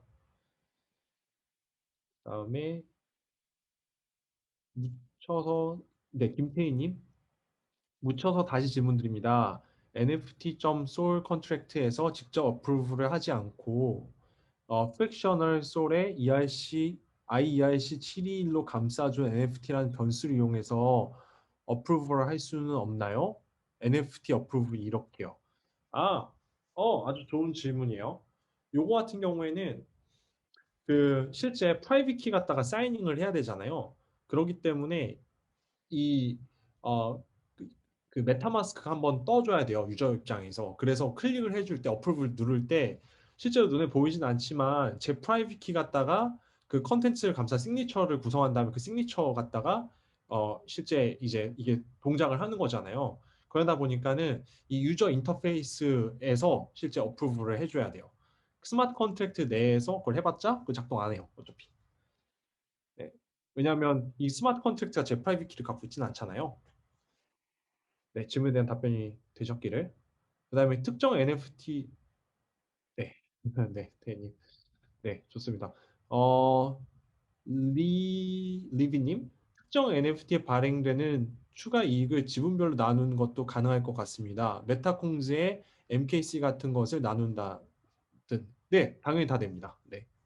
그 제가 오늘 요거를 이렇게 오늘 그렇게 긴 시간도 아니었었어요. 제가 부연 설명을 많이 하면서 해서 그렇지 실제 제가 그냥 앉아서 헤드다운해서 그냥 개발하면은 한 5분 10분이면 증권화라는 게 가능해요. 근데 이 사실 이 증권화라는 게 우리 금융 영역에서는 굉장히 어떻게 보면은 자주 쓰이거든요. 뭐 부동산을 유동화시킨다던가 아니면은 뭐 매출 채권을 유동화시킨다던가 뭐 아니면은 에너지원에 대한 미래 현금 흐름을 유동화시킨다던가 하는 이 모든 것들은 다 이 시큐타이제이션이라는 방법을 통해서 해요. 근데 이게 실물 경제에서 실제 구현하려고 그러면은 페이퍼워크나 다양한 제반 사항들이 필요로 해지게 되고요. 그게 통상 뭐 한 6개월에서 길면은 1년 이상 걸려요. 이 구조를 만드는데. 근데 제가 코딩을 했었을 때는 실제 한 뭐 몇 분이면은 만들 수 있죠. 물론 이제 더 디테일한 부분도 있긴 하겠지만 이만큼 이런 걸 증권화 시킨다던가 금융 영역에서 끌어와서 하는 게 굉장히 쉽다라는 걸 조금 보여드리고 싶었었어요. 그리고 더 우리가 프로그래머블하게 통제하고 구현할 수 있는 부분들이 엄청나게 많아요. 그래서 방금 질문 주신 것처럼 추가 이익을 지분별로 나누는 것도 당연히 가능합니다. 이제 그렇게 되게 되면은 그게 일종의 배당 같은 형태로 가질 수가 있겠죠. 그럼 배당형 토큰 의 성격을 갖게 될 거고요. 또는 이제 채권형 어떻게 보면 토큰이 주어질 수도 있겠죠. 그래서 우리가 이표라고 표현을 하는데 우리가 따박따박 그 이표를 받을 수 있는 권리 증서로 이거를 똑같이 활용을 할 수도 있습니다. 그렇죠? 무궁무진해요. 어떻게 활용하냐에 따라서 얼마든지 해볼 수 있는 여지가 있고요. 자, 종환님, 이미 발행된 NFT에서 사용한 IPFS 해시 값으로 다른 사람이 또 민팅할 수도 있나요? 좋은 질문이에요. 이론적으로는 가능하죠. 이론적으로는 가능해요. 그래서 위장 문제가 요즘 많이 불거지고 있어요. 자, 여담 질문. IMM을 활용한 NFT 유동화 프로토콜인 필그림에 대한 코멘트도 부탁드려도 될까요?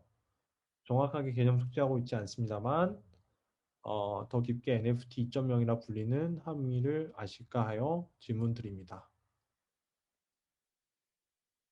아, 어, 저 같은 경우 저도 지금 필그림 이 스페시픽한 요 서비스는 잘 모르겠어요. 그래서 저도 한번 리서치를 한번 해볼게요. 저도 얼핏 본 것 같긴 한데 구체적으로 어떻게 NFT 유동화를 하는지는 잘 몰라서 저도 리서치를 한번 해보고 다음 기회에 또 기회가 되면 한번 제 의견을 전달드리도록 하겠습니다. 자, 김동근님, 리츠는 임대 수익이 있어서 증권화하는 이유를 알 것 같은데 NFT 증권화는 오직 NFT 소유자와 증권화 중개사만 이득을 얻게 되는 것 같은데 어떻게 생각하시나요? 자, 이게 무엇을 감싸서 증권화를 하냐에 따라 달라요. 그래서 저희 NFT 뱅크에서 이제 조만간 이제 준비되고 이제 출시될 것들은 뭐냐면 매출 채권을 이렇게 NFT로 그 매출 채권에 대한 것들을 유동한다던가 아니면 현금 흐름을 만들어내는 NFT를 유동화를 시키게 되면 그것도 임대 수익이 나는 것처럼 돈이 벌리거든요. 돈이 이제 들어오죠. 그래서 예를 들어서 제가 과거에 그 스칼라십이랑 길드 얘기를 좀 드렸을 거예요. 거기서 엑시를 빌려주게 되면 그 빌린 엑시 갖다가 게임 플레이를 해서 이제 이 SLP라는 토큰을 나눠 갖게 되는데 그런 것들이 전형적으로 현금 흐름이거든요. 그래서 그런 현금 흐름이 나올 수 있는 간접적으로 나올 수 있는 이 NFT를 바탕으로 이걸 증권화 시키게 되게 되면 이제 그런 것들이 뭐 우리가 asset backed security라고 해서 어, 담보부 채권 증서 뭐 이런 것들을 만들어낼 수가 있어요. 그래서 비슷한 개념일 것 같아요. 그런 것들도 가능합니다.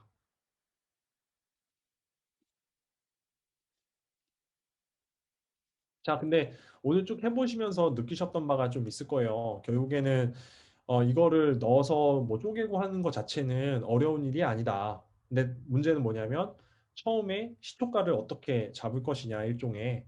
그래서 요거를 넣을 때 하나의 쉐어는 얼마로 할 것이고 몇 개의 쉐어로 쪼개면 좋을 것이냐 이런 거는 이제 밸류에이션의 영역이에요. 그래서 저희 NFT 뱅크 같은 경우에는 지금 NFT 뭐 한 800개 이상 이제 조만간에 몇 천 개 이상의 밸류에이션들이 이제 나오게 될 텐데 얼마 전에 저희가 이제 체인링크랑 파트너십을 해서 실제 이제 온체인에서 그런 밸류에이션 값들을 바로 스마트 컨트랙트에서 땡길 수가 있어요.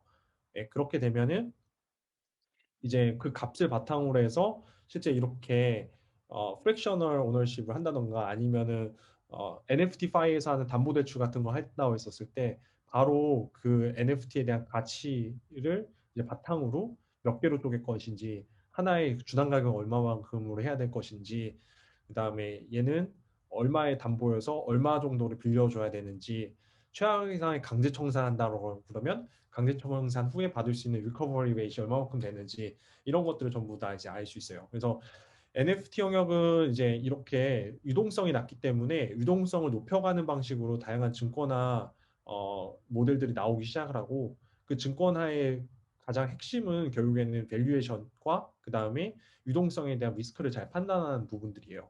그래서 앞으로 이런 부분도 좀 많이 나올 거고 그다음에 그러다 보니까는 실제 이런 류의 서비스들이 지금 NFT 뱅크 밸류에이션을 많이 가져다 쓰고 있어요. 그리고 앞으로 더 많은 이제 프로젝트들이 이런 방식으로 많이 나올 것 같고요. 네, 뭐 깨알 NFT 뱅크 또 소개 잠깐 드렸고, 자 질문 몇 개만 마지막 받고서 네 이제 마치도록 하겠습니다.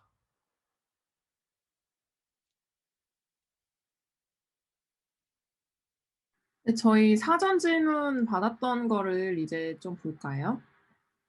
네, 좋습니다. 네. 화면을 한번 띄워볼까요? 네,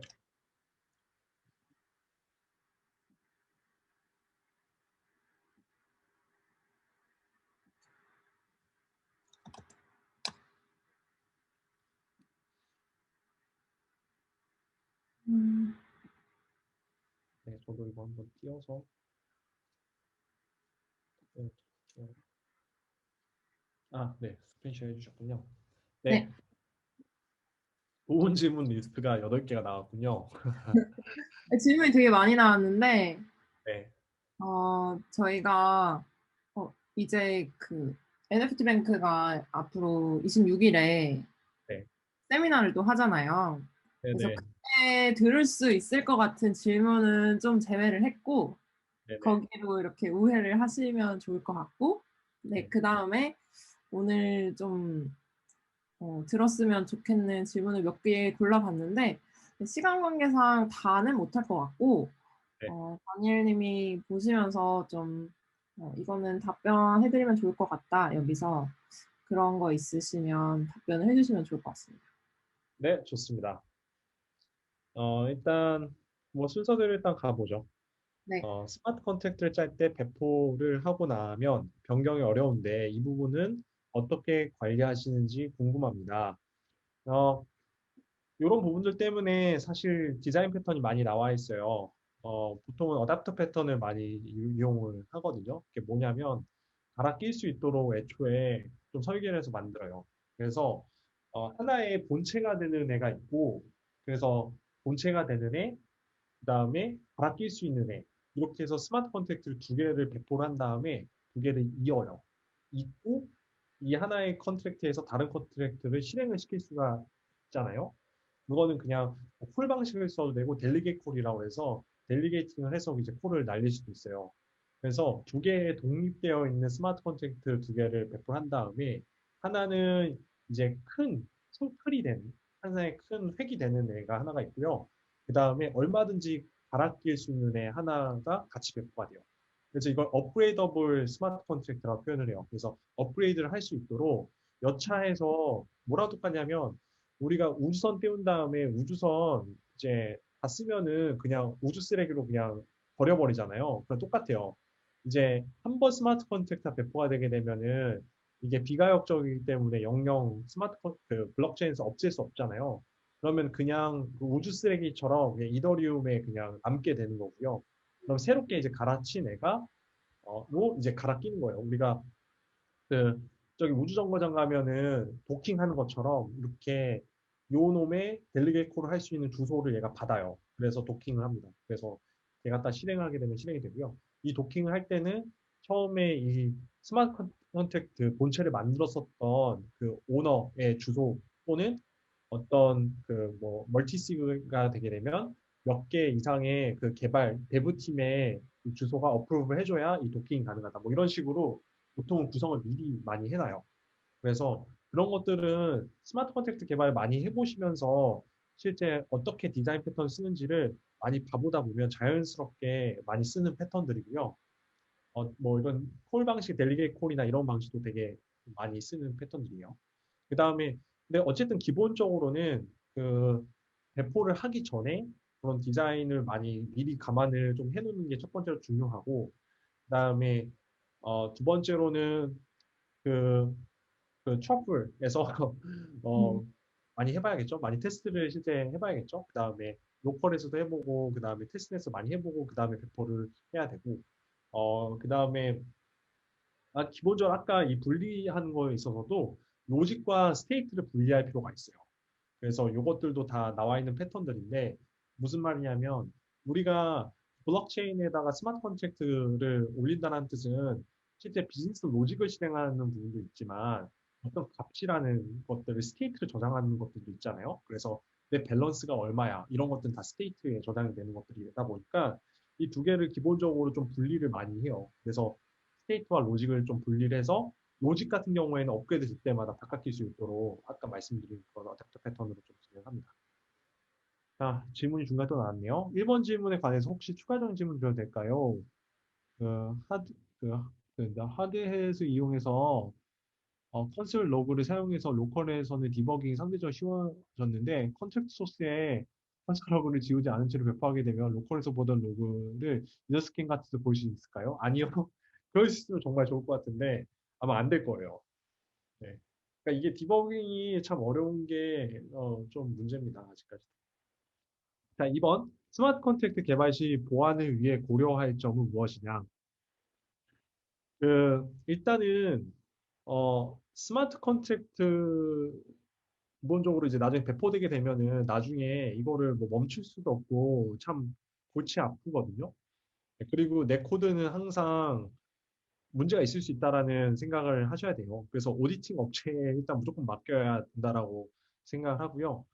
근데 개발 시에 그러니까 모든 취약점들 전부 다 알 수는 없어요. 근데 상대적으로 되게 유명한 그런 핵들은 좀 존재하거든요. 뭐 예를 들어서 리엔트랜스 하는 뭐 이런 핵 이거 굉장히 과거에는 많이 썼었는데 요즘에는 거의 대부분 다 이제 오픈 제프님부터 시작해갖고 다양한 라이브러리 그 소스 코드에 소스 코드들이 이미 그런 것들을 어느 정도 보완해 줄 수 있는 디펜시브 그 코드들이 좀 있어요. 그거 잘 가져다 일단 쓰는 게 일단 하나일 거고 오픈 제플린에 좀 많은 것 다양한 방법들이 좀 있는데 그거 일단 가져다 쓰는 건 일단 기본이고 그 다음에 메타마스크를 만들었던 컨센시스에서 실제 되게 다양한 이런 어택 시나리오에 대한 부분들 많이 공유해 놓은 것들이 있거든요.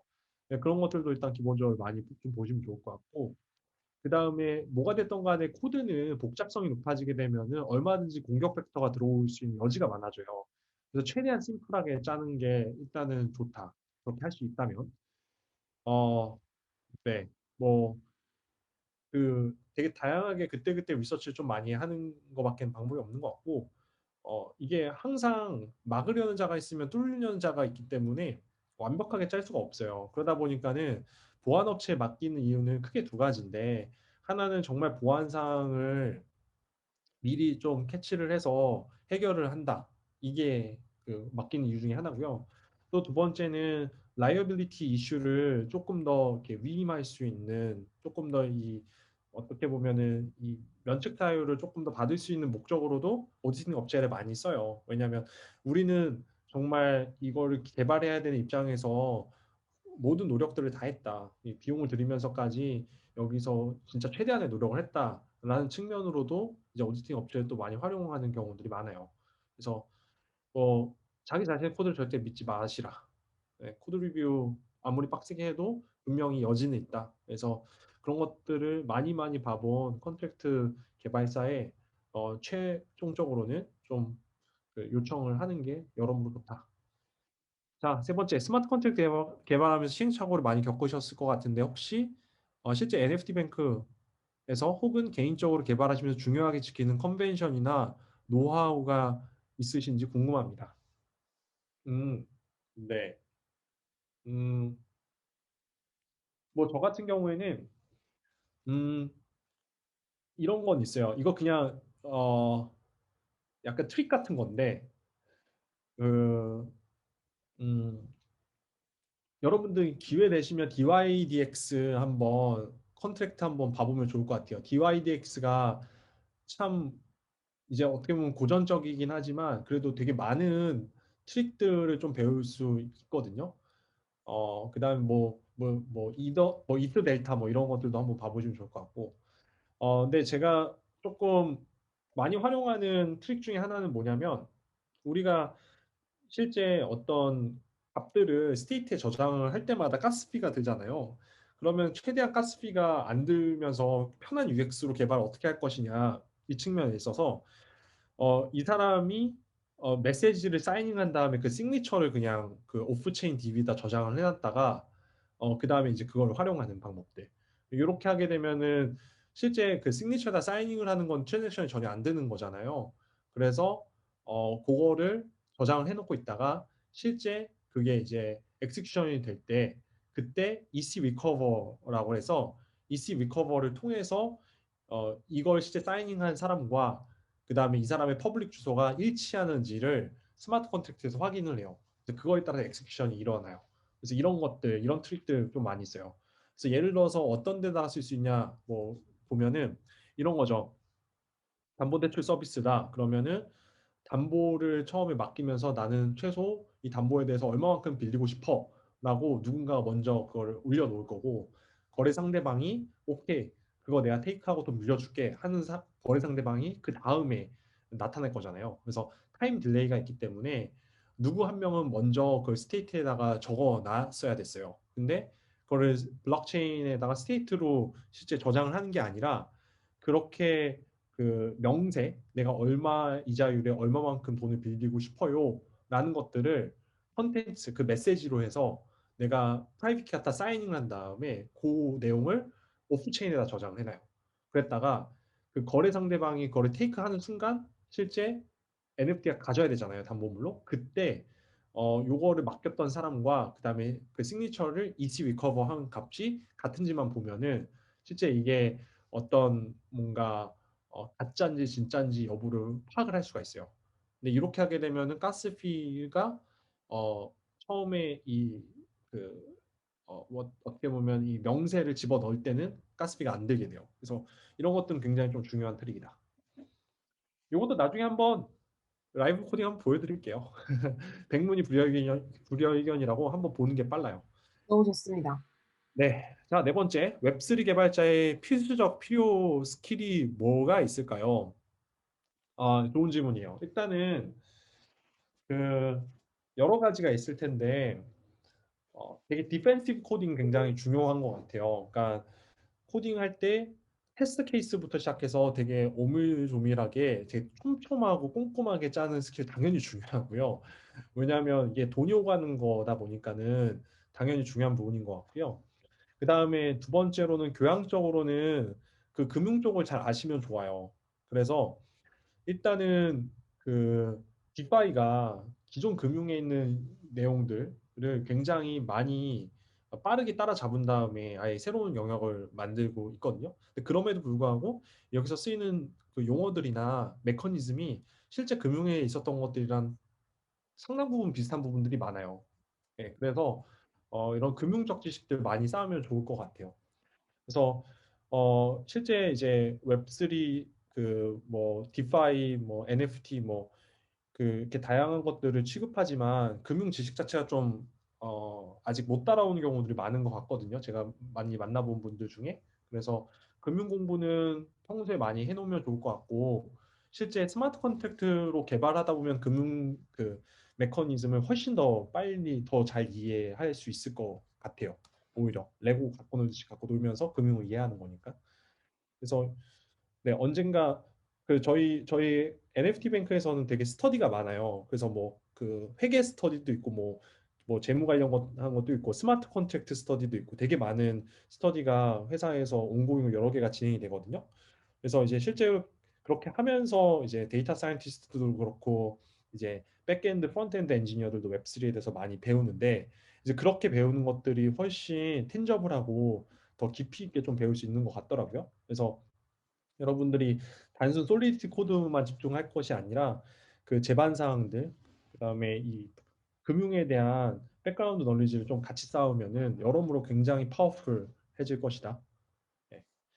다섯 번째, 자, 기존 웹 서비스 개발과 블록체인 개발의 가장 큰 차이점은 무엇이라고 생각하시나요?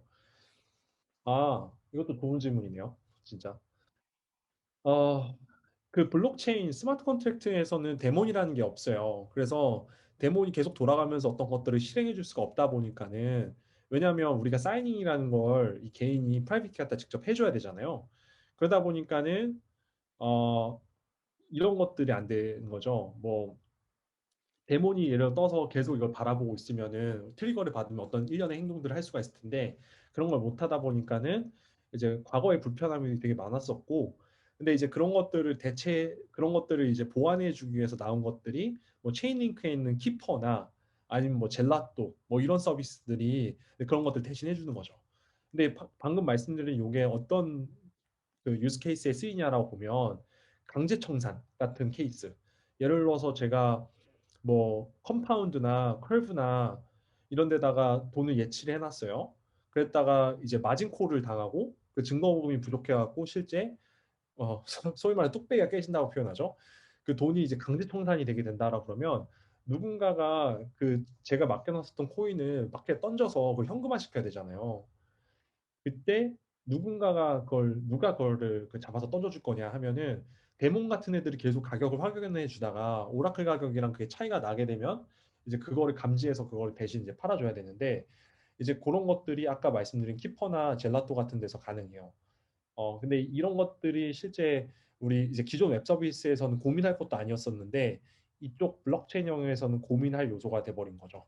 왜냐하면 누군가 대신 그걸 엑스큐션 해줘야 되고 그거를 트러스트레스하게 어, 신뢰를 할 필요 없이 그러니까 그냥 믿을 이게 신뢰라 표현해야 되나?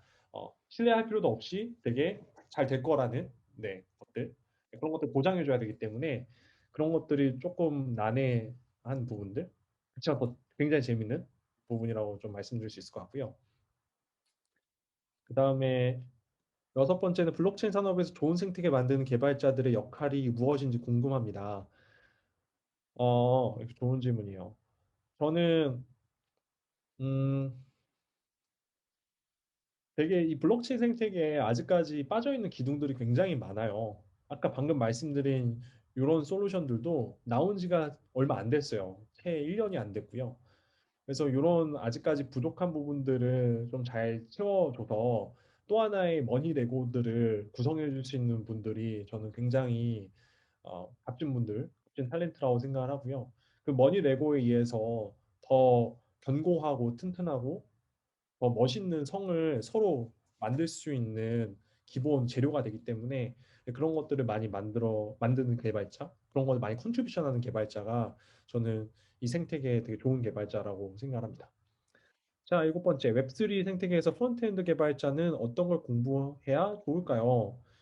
네, 방금 제가 쭉 보여줬던 내용들은 솔리디티로 실제 스마트 컨트랙트를 개발한 부분이고요. 실제 웹 프론트에서 이걸 보여줄 때는 web3.js라고 그 이제 그 리액트로도 되어 있고 다양한 라이브러리 웹핑 되어 있는데 이제 결국에는 그 web3.js 갖다가 스마트 컨트랙트를 호출을 해서 실제 유저한테 보여주게 되는 거거든요. 그래서 프론트엔드 개발자들이 오히려 할 수 있는 부분 굉장히 많다. 네. 결국에는 유저 사이드에 보여줘야 되니까요. 자, 여덟 번째 트렌드나 기술 업데이트 쫓는 효과적인 방법에 대한 노하우가 따로 있으실지 궁금합니다. 저는 사실은 되게 의아할 수도 있을 것 같아요. 저는 회사 대표고 제가 보통 주로 하는 일들은 뭐 투자 유치부터 시작해서 뭐 비즈니스 전략 뭐 이런 것들을 위주로 해요.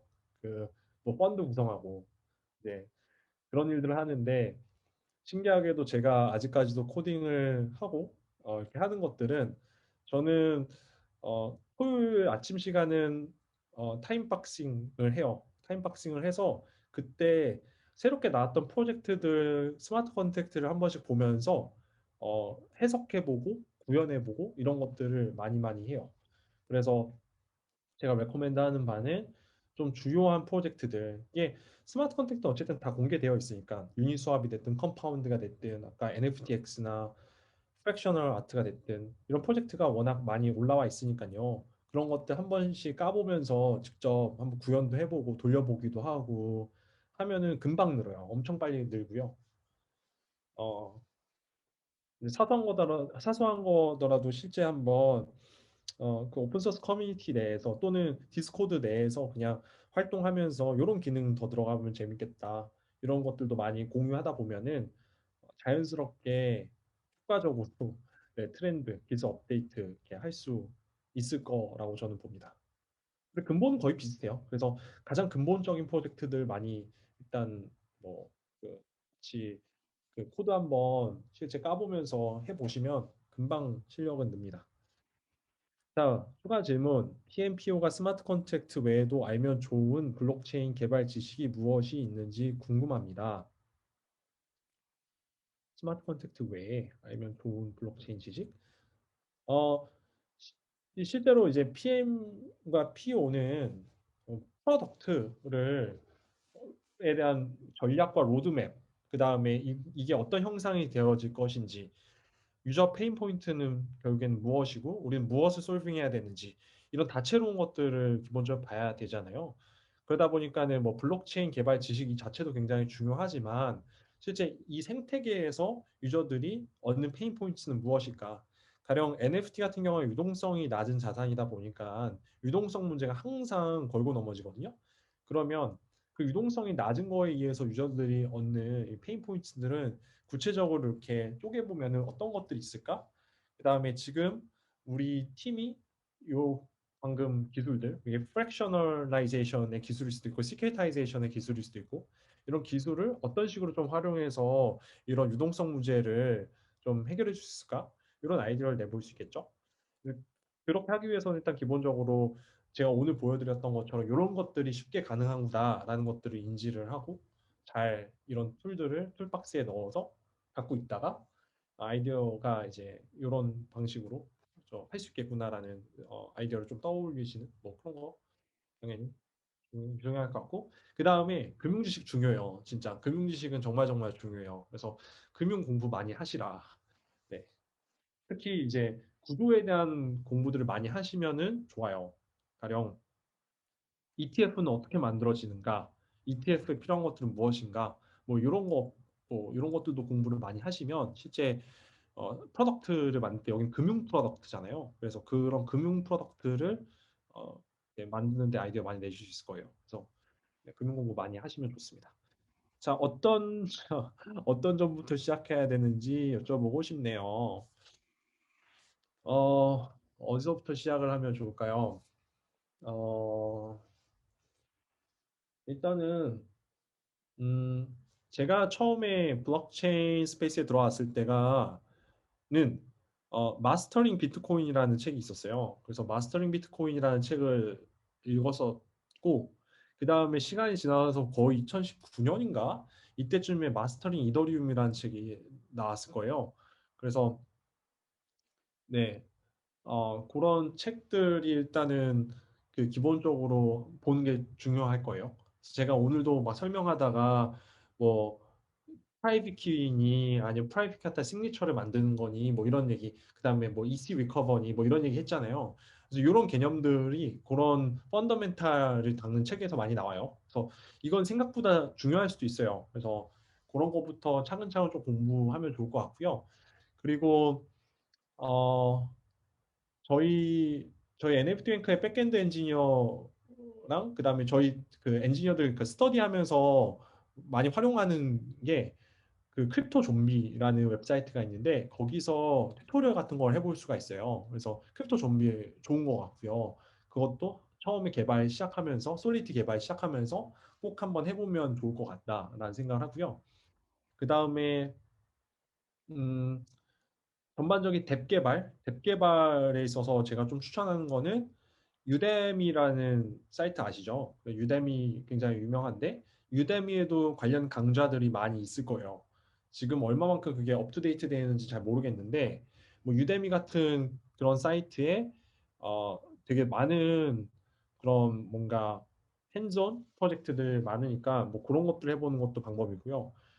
그렇게 정도 하게 되면은 기본적인 솔리디티나 웹3.js 이런 거 쓰는 것들은 어느 정도 숙달 되셨을 거예요.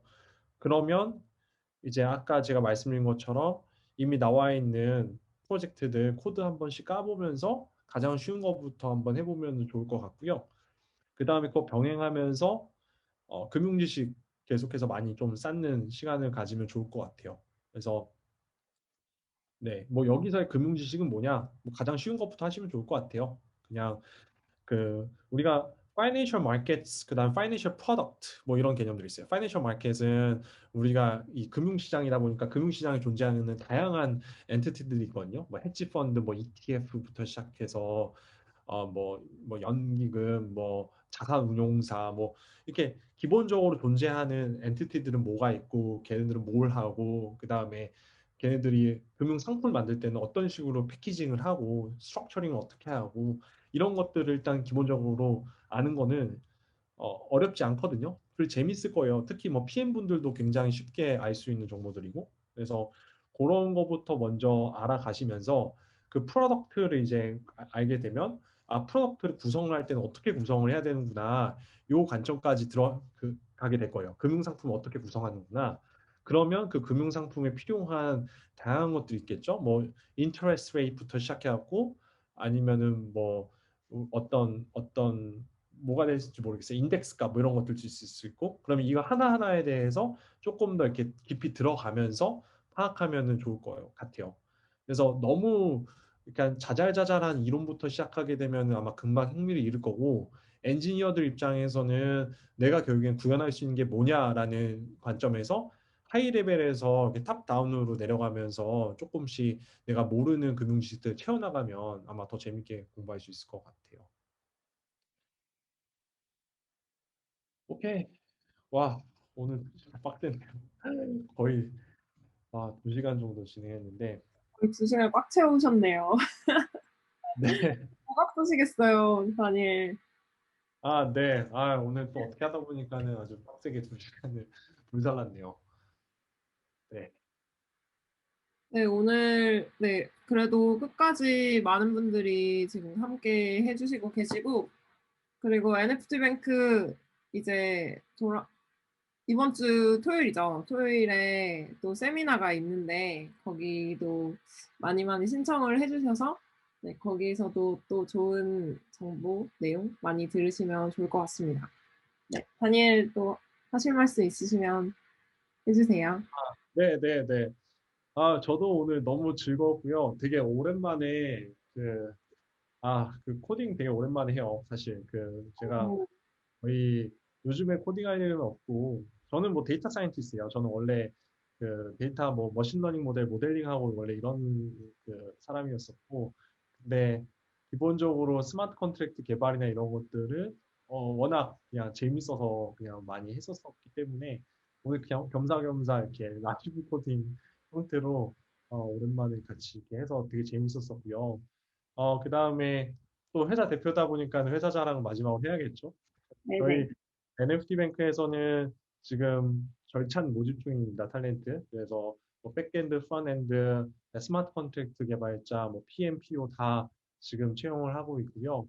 그래서 올해 저희가 본격적으로 거의 한 60명 이상 저희가 아마 채용을 할 것 같아요. 그래서 많은 분들 관심 갖고 지원해 주시면 좋을 것 같고, 그다음에 오늘 제가 보여드렸던 이런 것들을 실제 저희 NFT 뱅크에서는 개발하고 고민합니다. 그리고 뭐 금융에 관련돼서는 저희 NFT 뱅크는 되게 스펙트럼이 넓어요. 되게 다채로운 분들이 많이 모여 계세요. 그래서 자사운용사에서 오신 분도 계시고, 뭐 채권 평가사 이런 데서 일하신 분, 뭐 그다음에 뭐 회계 펌에서 오신 분, 뭐 그다음에 뭐 토스 증권, 뭐 마켓컬리, 뭐 뱅크샐러드, 뭐 페이스북 등등 되게 다양한 곳에서 많이 모여서 그러다 보니까는 저희가 이렇게 아이디어와 그다음에 이런 개념적인 거 추상화된 개념들을 이제 서로 훨씬 더 이제 구체화시키기 위해서 되게 많은 아이디어들이 오고 가요. 그래서 어떤 이제 금융적인 부분들이나 디파이나 그다음에 뭐 컨텐츠 NFT 뭐 이런 거에 대해서 굉장히 많이 깊숙이 노출될 수 있는 환경이라는 거 그런 것들은 좀 되게 재밌는 부분일 것 같고 특히나 그런 것들을 이제 데이터 관점에서 많이 바라본다라는 거 이런 것들도 아마 되게 신선한 부분일 것 같고요. 그래서 앞으로 많이 관심 가져주시면 좋겠습니다. 네, 감사합니다.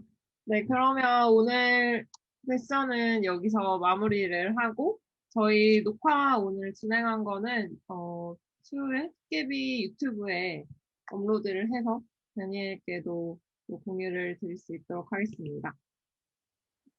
네, 네, 오늘 2시간 동안 너무너무 고생 많으셨고 다음에도 또 뭐 아까 또 이런 것도 해보면 좋겠다고 말씀하셨는데 그런 걸로 또 다시 만나뵐 수 있으면 좋겠습니다. 네, 좋습니다. 다들 고생 많으셨습니다. 네, 고생 많으셨습니다. 좋은 밤 되세요. 네, 좋은 밤 되세요.